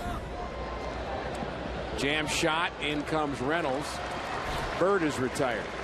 The worst feeling in the world for a reliever is to be on the road, come in trying to close out a victory with a save, and walk off the field with a walk-off loss. That is tough to swallow. You feel like you let down the pitchers, the starter, or whoever is going to in line for the victory. You let down your entire teammates, and the one thing you got to do is before you leave that ballpark, you're thinking positive thoughts about tomorrow. You let it dwell, and it'll haunt you for a couple more games. Brian Pena. Back to the left side. He had a big hit in this game, Al. That double that came. 2 runs in the 3rd inning. He had a double before that. So Carpenter guarding the line on the third base side. 2-0 to the Reds catcher Brian Pena. They have DeJesus, Schumacher, and Barnhart left on their bench. Cardinals with Cosma and Cruz.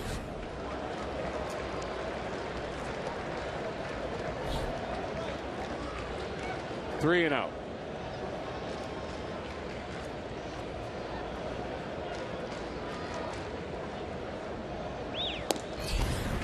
And a 4-pitch walk.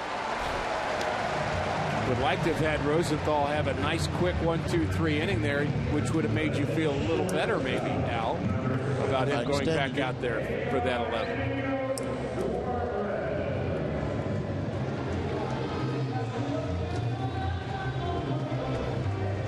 Eugenio Suarez. The one thing about Rosie is maybe doesn't have the same amount of appearances as like Segrist and Manus and Schote, but throws a lot of pitches.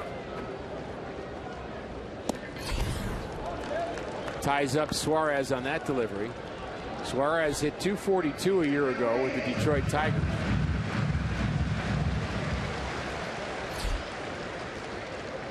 Came over in the trade that sent Alfredo Simon to Detroit.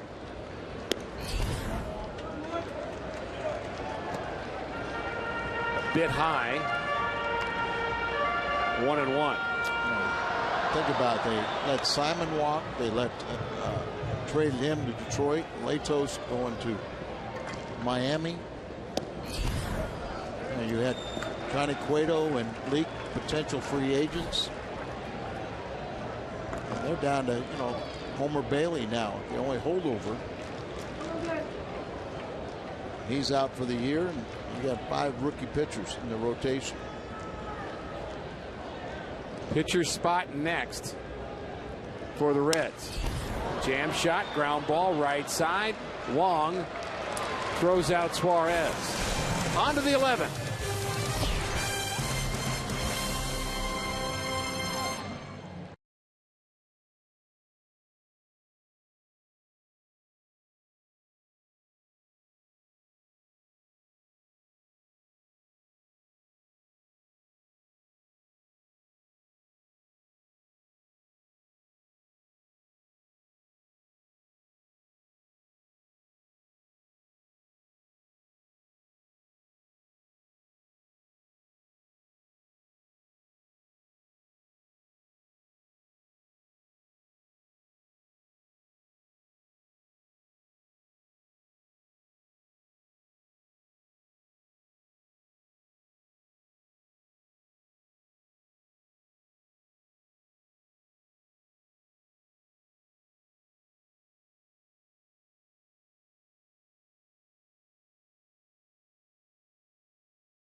jerky all season long. Jack Link's beef jerky feeds your wild side. Well, that means one thing. That means we're in extra innings. Tie ball game here. The Cardinals 3 runs on just 4 hits. They've committed an error. The Reds, they have their 3 runs on 7 hits and committed an error. Grichuk is 1 for 4 on the night. He had a big double. At the time, we thought it might have been a home run, and it was a umpire's review, and they ruled it a double. It scored the Cardinals' first run, and then Peralta got a base hit to drive in the second run, and then Matt Carpenter always comes through in the clutch. He hits a home run to tie it up. That was back in the 8th, and Jumbo Diaz out for his second inning of work. So Grichuk 1 for 4.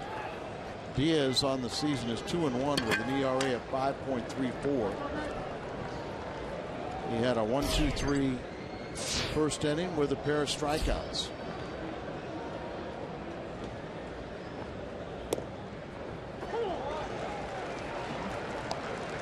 And it's strike 1 to Randal Grichuk.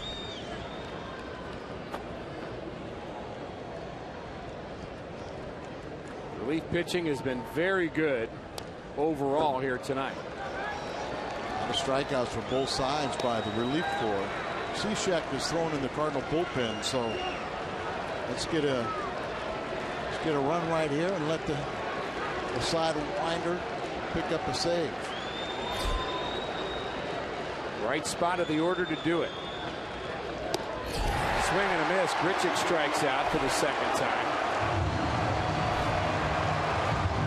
And Jumbo Diaz looks sharp here tonight. It's a third strikeout out of 4 batters. And he struck out the last 3.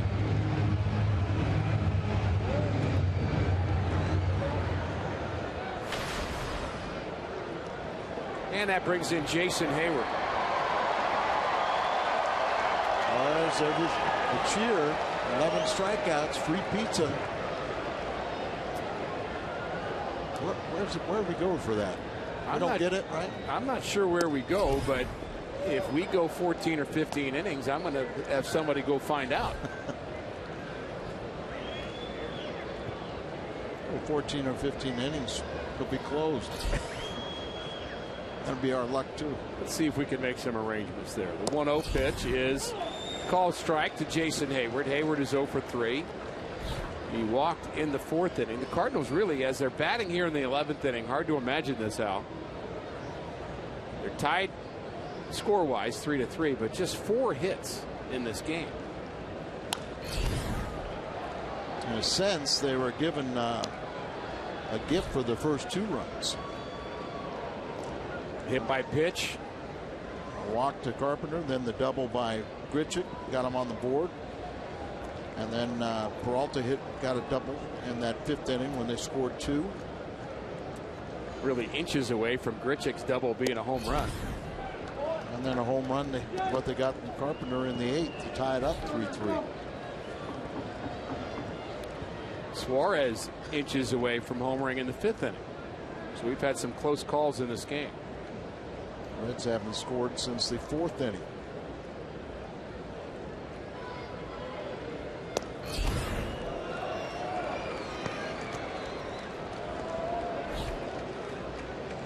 Every pitch you can kind of sit on in this little ballpark where you get underneath one and get it up in the air. It's got a good chance to go.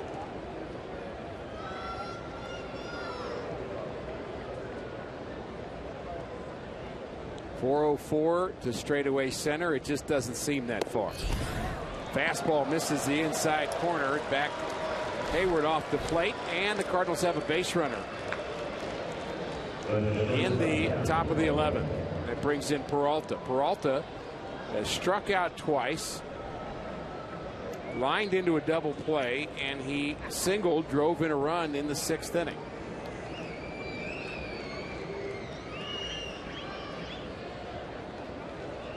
Cardinals had hoped for more in that 6th inning. They did pick up the 2 runs.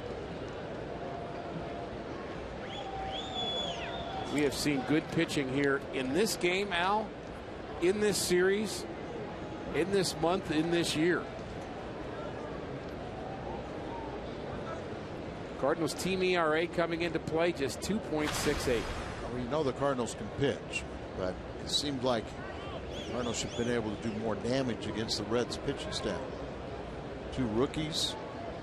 Now you're into the bullpen. You're past, their most reliable relievers, Hoover and Chapman.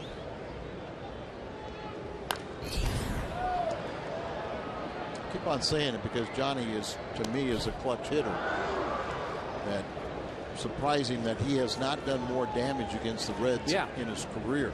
Well, it's a hitter's ballpark here. Hitter's ballpark, and playing the Reds a lot when he was with the Cleveland Indians.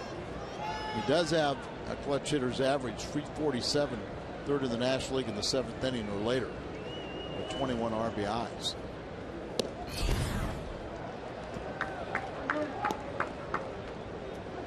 You mentioned Diaz does not walk a lot of batters, but he did walk Hayward with 1 out. And he has allowed 5 home runs on the year. How about Hayward running here? Say all along you get a good jump, and Diaz keep him a little close over there, but you'd have to think that his delivery is going to be slower to the plate than most. And again, we point to Pena's 11% caught stealing percentage. Very low. Not going. Big lead at all. Nope.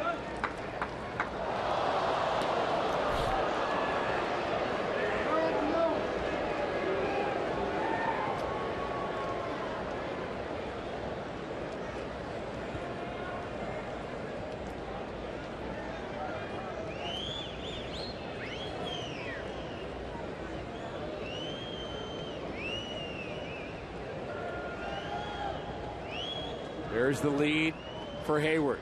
Not going. And a swing and a miss. Another strikeout for Jumbo Diaz. Well, pitching has been good in this particular game, but so has defense. We've seen some nice plays. First it was Brandon Phillips. That was off the bat of Wong. Now it's Wong making a terrific play up the middle. So Colt's been around a lot of this, including this line drive that was caught by Billy Hamilton. Yeah, a lot of strikeouts in this game, and when they do put it in place, some good defense behind the pitchers. Turn those boos around, Yachty. Or make them louder. Still plenty of Cardinal fans here. I like to make them louder.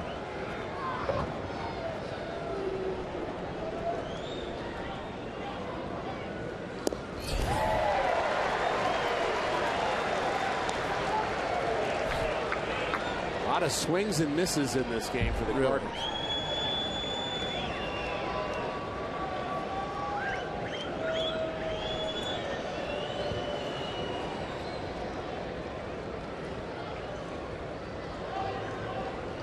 Yadi Molina in protect mode here. Diaz strikes out the side. 5 strikeouts in 2 innings. He's excited. Why wouldn't he be?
hoping for another extra inning or more, whatever it takes for their Cardinals to come up with a victory here in Game 2 of a 3-game series. Steve Cishek, one of the new Cardinal relievers, came over from Miami, where he had been a closer in years past. He's our Chevy call to the bullpen. Plenty of experience, but you can see with that throwing down under, streamed sidearm, that he really changes the look coming out of the Cardinal bullpen with all the flamethrowers.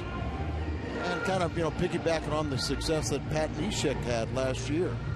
So, Cishek had 39 saves last year, 32 the year before with Miami, and a welcome addition to the ball club. And there you see also a great teammate. A little smile and laugh from Yadier Molina greeting Schumacher. It was a nice moment, wasn't it? Sure. I mean, the competition is fierce. Guys want to win. It's their job, but they're still friends and have relationships that they maintain. But all business right now is Yadier Molina putting down the signs with Schumacher at the plate. 1 strike delivery is an off-speed pitch. That catches the outside corner. We've seen Cishek do that, Al. Just try to paint that outer half with the breaker. Yeah, usually when you have a guy like Cishek, they become available when they have a little problem. And he had trouble early in the season getting the ball down. But Cishek was notified by the Marlins' new general manager and Dan Jennings, the old general manager and current manager, interim manager, that there was a possibility he could be traded. And the one place he kind of thought in his mind, the place where he most desired to go to was to St. Louis. And when he was notified, he just kind of laughed a little bit. But he lives in Jupiter, so he doesn't have to change residence for spring training. Well, I'm sure that's part of it. Some familiarity. Well, he also participated in some Bible studies with other Cardinal players during spring training, so he felt like he was going to a club that he knew and was friendly with players. So a pretty good situation for him. And he could be a difference maker last couple months of the season and beyond. 2-2 now, the count to Schumacher.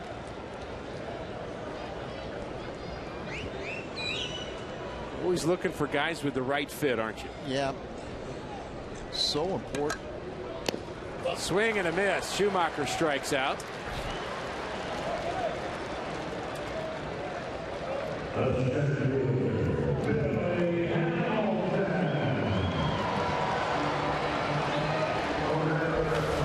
I'm predicting a bunt attempt here.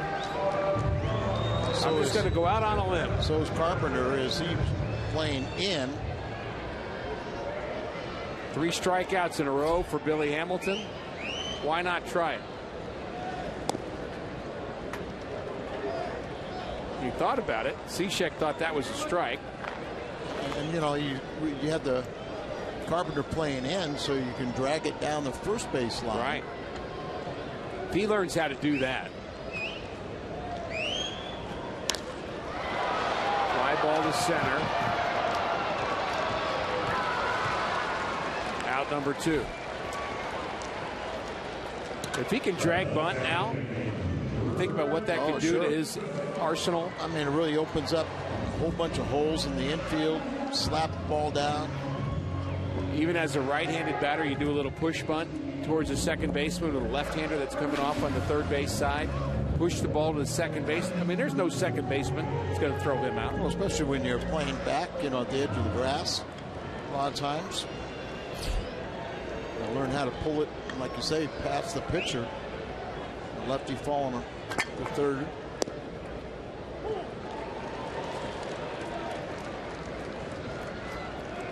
Two outs, bottom of the 11th. Brandon Phillips. Phillips has 3 hits in the game already. Facing Cishek for the first time. Little flare to right. In comes Hayward. Nice 1-2-3 inning for Cishek.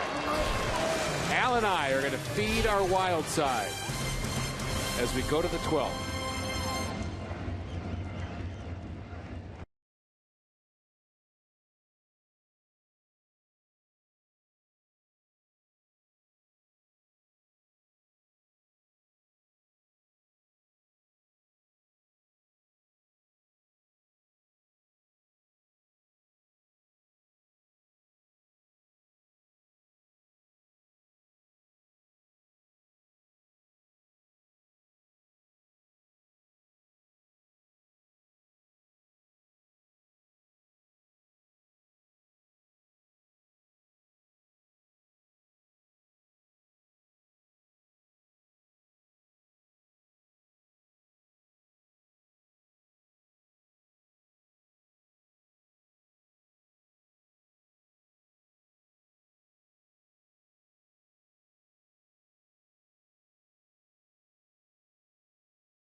St. Louis with just 4 hits tonight.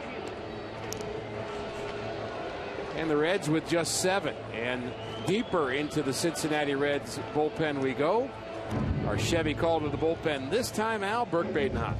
Badenhop, we saw him throw a scoreless inning last night. It was the 7th inning. He is 1-2 on the year with a 4.10 ERA. He hasn't allowed a run since July the 3rd. That covers a span of 13 games, 11 1/3 innings, just 6 hits. 33 appearances since April. He's posted a 1.82 ERA, 9th best in the National League during that span. But here's our man, Cosma. He's going to pinch hit here. Cosma will lead off, then Piscotty and Wong to follow. Cardinals now down to Tony Cruz only on their bench. Bullpen getting thinner as well as we are playing here in the 12th inning. Cosma and Badenhop. Slider right down the middle for a ball. Manus is going to be the next Cardinal pitcher. So much for his off day. Well, it's one of those deals where it's out of necessity. When you think about the reality of a quick turnaround too, Al, with an afternoon game tomorrow. Mike Matheny well aware, as is Derek Lilliquist, that for a pitcher there is a difference between a half day's rest and a full day off. I mean, if you come back in 12 hours, yeah, well, I mean, a little more taxing for a reliever.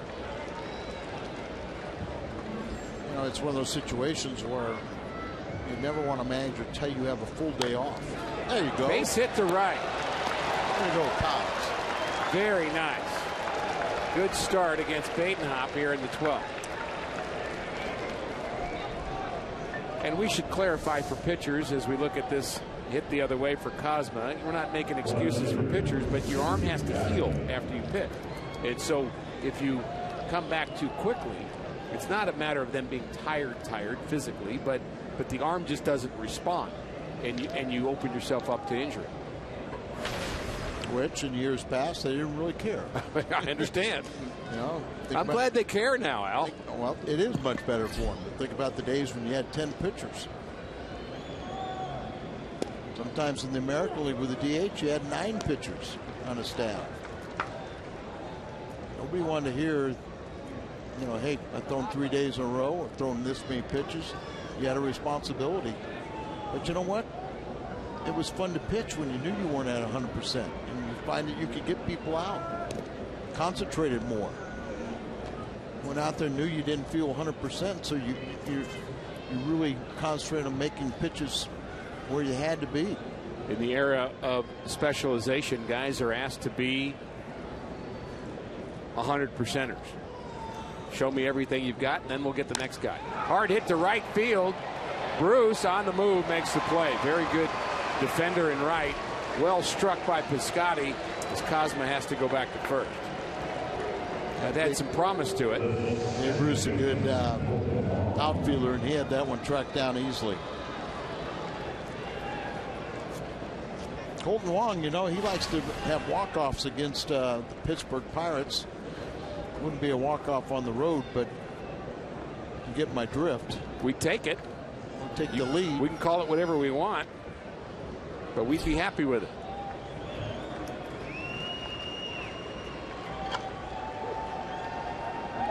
There goes the runner.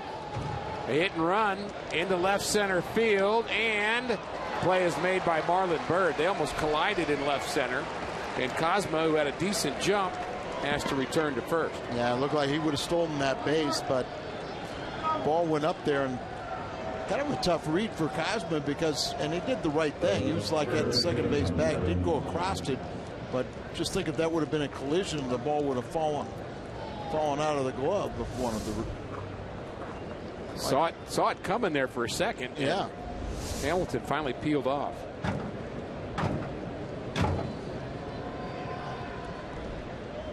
So now it's Mark Reynolds. His second opportunity. Struck out against Diaz, as did 4 other guys.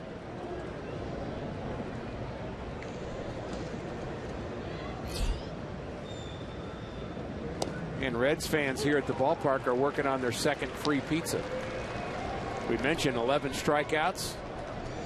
You get a free pizza. They got it last night. They've got it tonight. And I'm guessing if there's 22 by the time this game is over, you get 2 pizzas. I can't confirm that, though.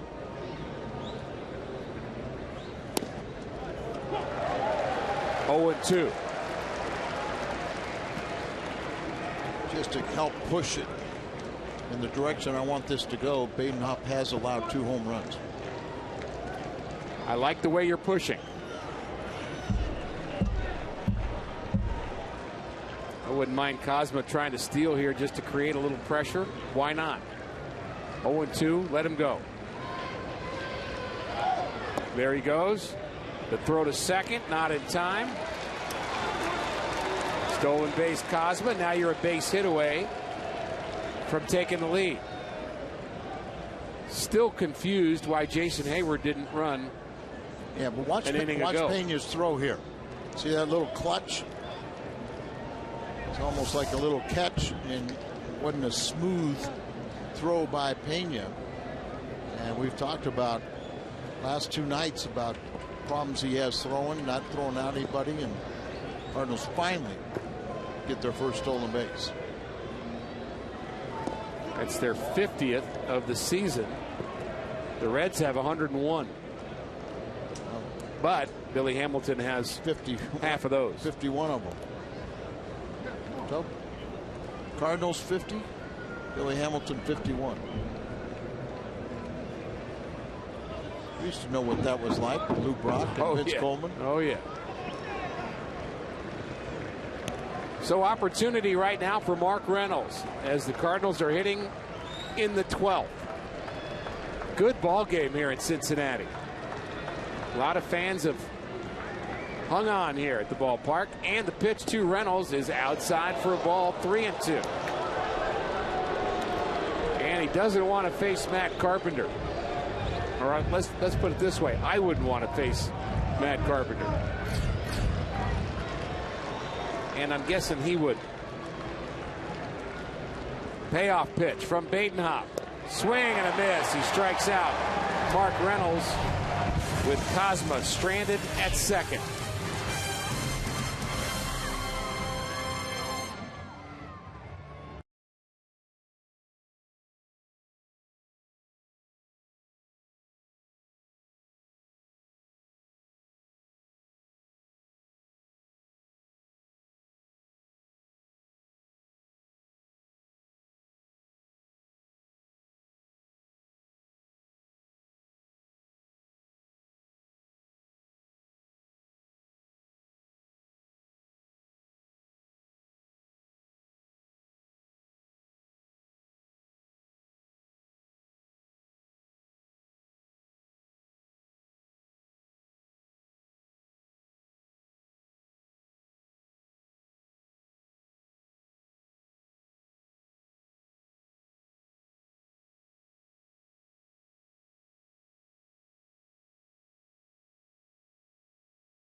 Love that video footage from Mr. Red to Matt Carpenter's game-tying home run in the 8th inning. Seth Maness goes to work in the bottom of the 12th, facing Joey Votto, Todd Frazier, and Jay Bruce.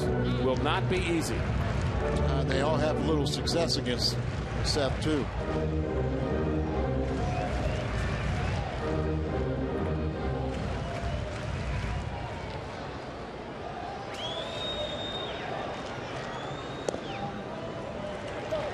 Cardinals have done a nice job of handling 2, 3, and 4 in the lineup. Just 1 for 13. But a leadoff walk to Joey Votto. Always dangerous. His 3rd walk of the night, and walks in extra innings spell a lot of trouble. Leadoff walks brings up Frazier. He's 4 for 8 against Maness with a home run. But Seth, you know, is the double play specialist, and he needs one right now. Frazier, ground ball right side. Wong to Peralta. On to first, and Maness practices his specialty. 4-6-3. More frustration for the part of the order, but still got Jay Bruce. Ground ball, sure-handed right there to Wong. A little shovel pass to Peralta, and they throw out Frazier by plenty. Frazier was very frustrated when he made an out in the 9th inning. I can only imagine that that frustration has escalated for him. Remember I told you before the game, I was asking about, have you recharged the battery? Well, a game like this, right? He's back looking for a little relief. Still got Bruce, and Jay's 1 for 3 with a home run against Maness. Maness being careful with Bruce. Seth normally doesn't walk a lot of hitters. He's working quickly. The 3-0 is outside for a ball. So a 4-pitch walk, and I'm not sure he wanted anything to do with Jay Bruce in that at-bat. He'd rather contend with Marlon Byrd. Marlon Byrd is 2 for 4 with a home run against Seth Maness, but you keep giving me bad numbers, Al. Well, so far it's worked out all right. He's walked the lefties, gets the ground balls from the righties. Seth Maness trying to send us to the 13th. The Cardinals now with just Tony Cruz available on their bench. The Reds still have Barnhart and DeJesus. You kind of look at this game and you say it's Seth Maness as long as it goes. You know, you've got Schote is the only reliever left, and not to say Schote isn't capable, but you know, normally he's your left-handed specialist. Not somebody that you like to go too deep with. Ground ball. Left side, Peralta gets the lead runner, and Maness gets that ground ball again. On to the 13th. Onward ho!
Number 8 for Brian Price and the Cincinnati Reds here tonight.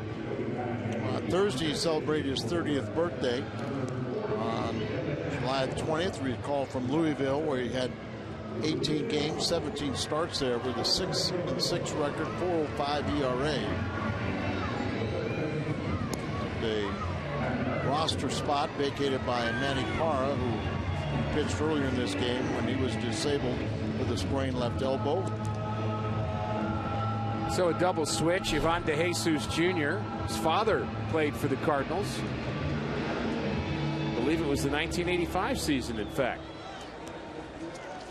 Remember, I'm told he's here at the ballpark. Had a chance to talk to Ivan Jr. Said his dad was here yesterday and is here at the ballpark again today. I know he played with the Cardinals. I just can't remember what year. You think of him as a Cub, yeah, more than anything, but he did play 1 year with St. Louis. A gentleman. Very much so. We called him Pulpo, which is Spanish for octopus. Octopus, yeah. And I don't know why. That's what we called him. Because it was glove. Good hands? I don't know. Good hands, yeah. He had 2 of them, though. I don't know. No, did have 8 hands. Not that I recall. Matt Carpenter facing Axelrod. Carpenter, his 6th plate appearance. 1 for 3 with 2 walks. He has faced Axelrod 1 time. And he's 0 for 1. Lined out. So both teams down to their backup catcher only. Cruz and Barnhart.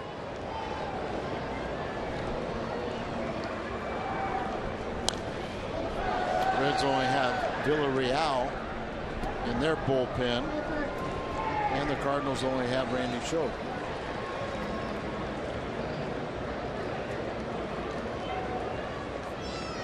So 1 bench player and 1 pitcher. Call 3rd strike. Gets Matt Carpenter another strikeout. Well, how'd we get to this place? Well, it started with Pena doubling into the left field corner. That gave the Reds a 2-0 lead. That came in the 3rd inning. An inning later, Frazier ground ball to short. A run scores there, and it's 3-0 Cincinnati. Then it's Randall Grichuk in the 6th inning, hitting one off the top of the wall. Cardinals scored 2 runs in that 6th inning. And Matt Carpenter a bit later, with his 15th home run, tied it. That came in the 8th. And 3-3. Long with the left. Back goes to Jesus, and it's gone. Randall Grichuk has given the Cardinals the lead in the 13th. Home run number 13 in the 13th.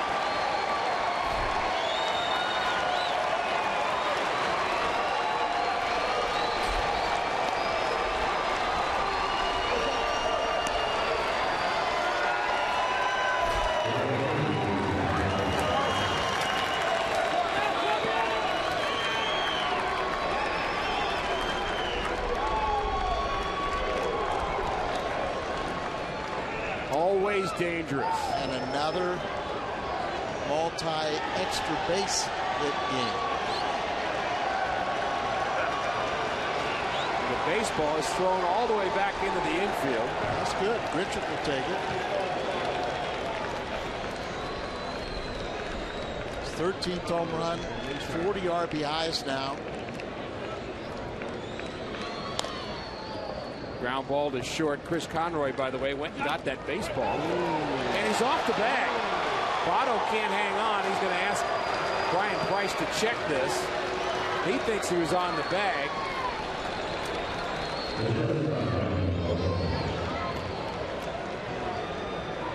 And Price is going to give his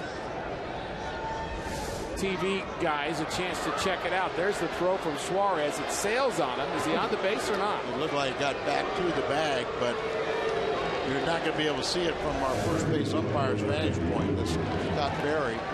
So they'll check it out, and we can play a little longer. That's okay, Al. It's been worth it. Hey, Jack Blinks, get another one. I'm still hoping for some of that. We'll see from this angle. You see if he stays on the bag. See, he got back to the bag. He did. I believe this call will be reversed. I would think so too. And that'll be a 6-3. And it shouldn't take him long to find that one out. A 377-foot home run for Randall Grichuk. The second extra base hit, Al, as you said, of the game. And it was a big one.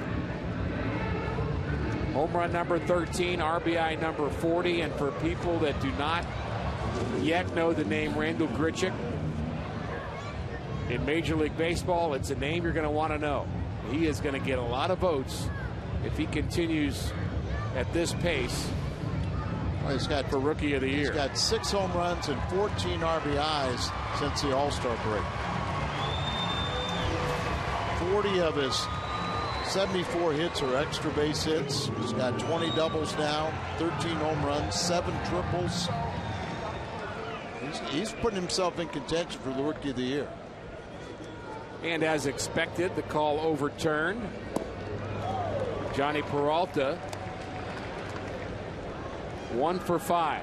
Grichuk still just 23 years of age.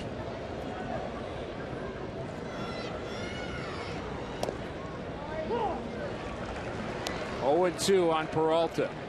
Looking towards the bottom of the 13th. It'll be the bottom of the order. Pena, Suarez, and DeJesus.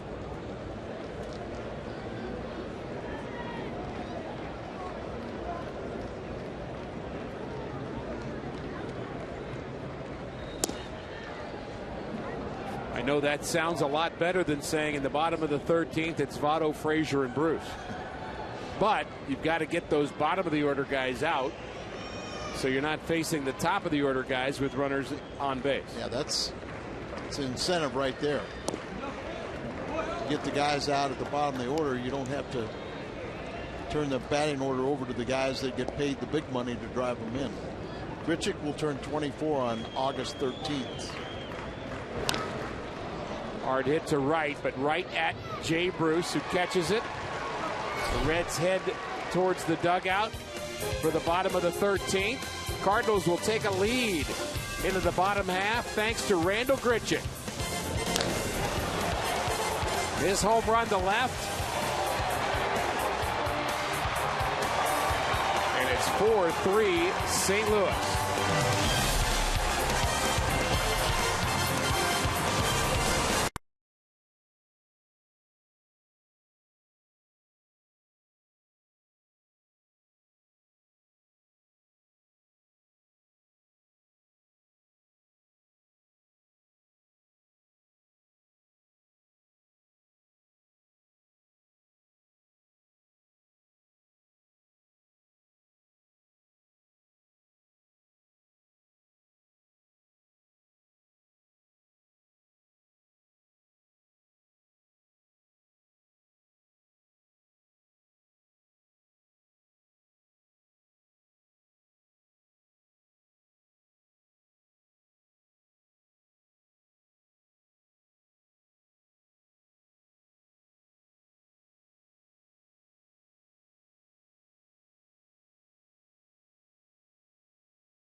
To give the Cardinals a 4-3 lead.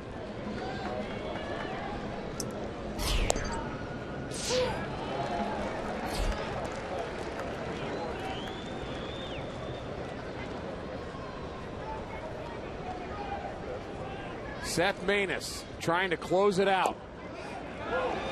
0-2 on Brian Pena. Seth looking for his he'd be the win here, but a big win for the entire ball club.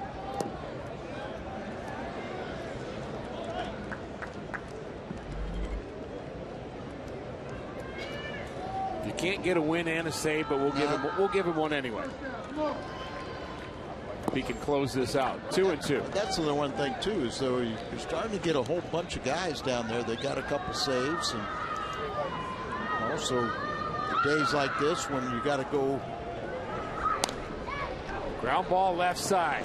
Carpenter gobbles it up, throws out Pena.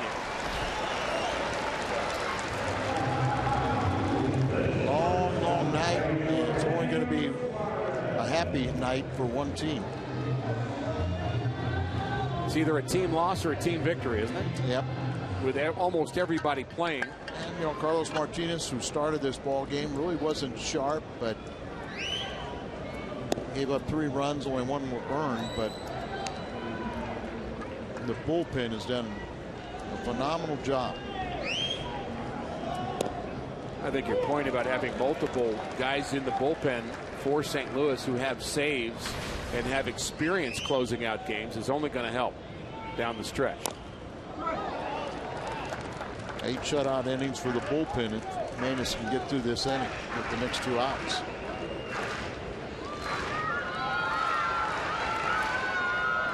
And the bullpen, boy, can't say enough about them because they're always under the gun, playing so many close games. Check swing, didn't go.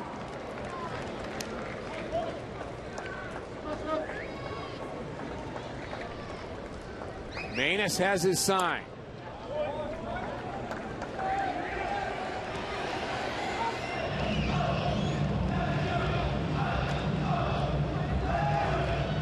Jesus Jr. on deck trying to get as far looking to see he's in your pitcher.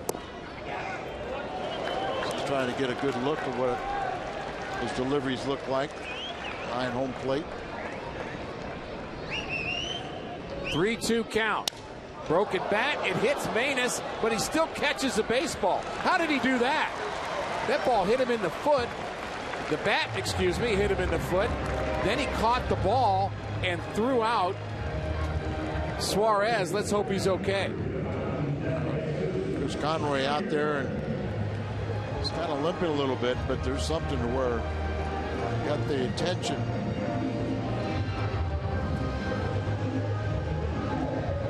Maybe we do get a save from the Cardinal bullpen.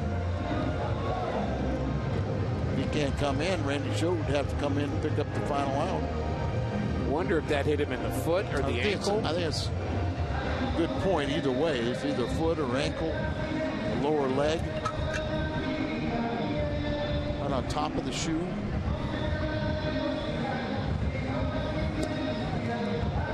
I'm sure it's still probably throbbing a bit. He's just trying to see if he can pitch with it. Yeah, and I'm sure he's also going to say, I'm going to stay in there. The adrenaline flow is, I can get this last one skip. The scary moment when these bats shatter like this. Look at that. How do you get out of the way of it? And then how do you concentrate there to field the ball and not get out of the way of the bat? Look like he got his left foot.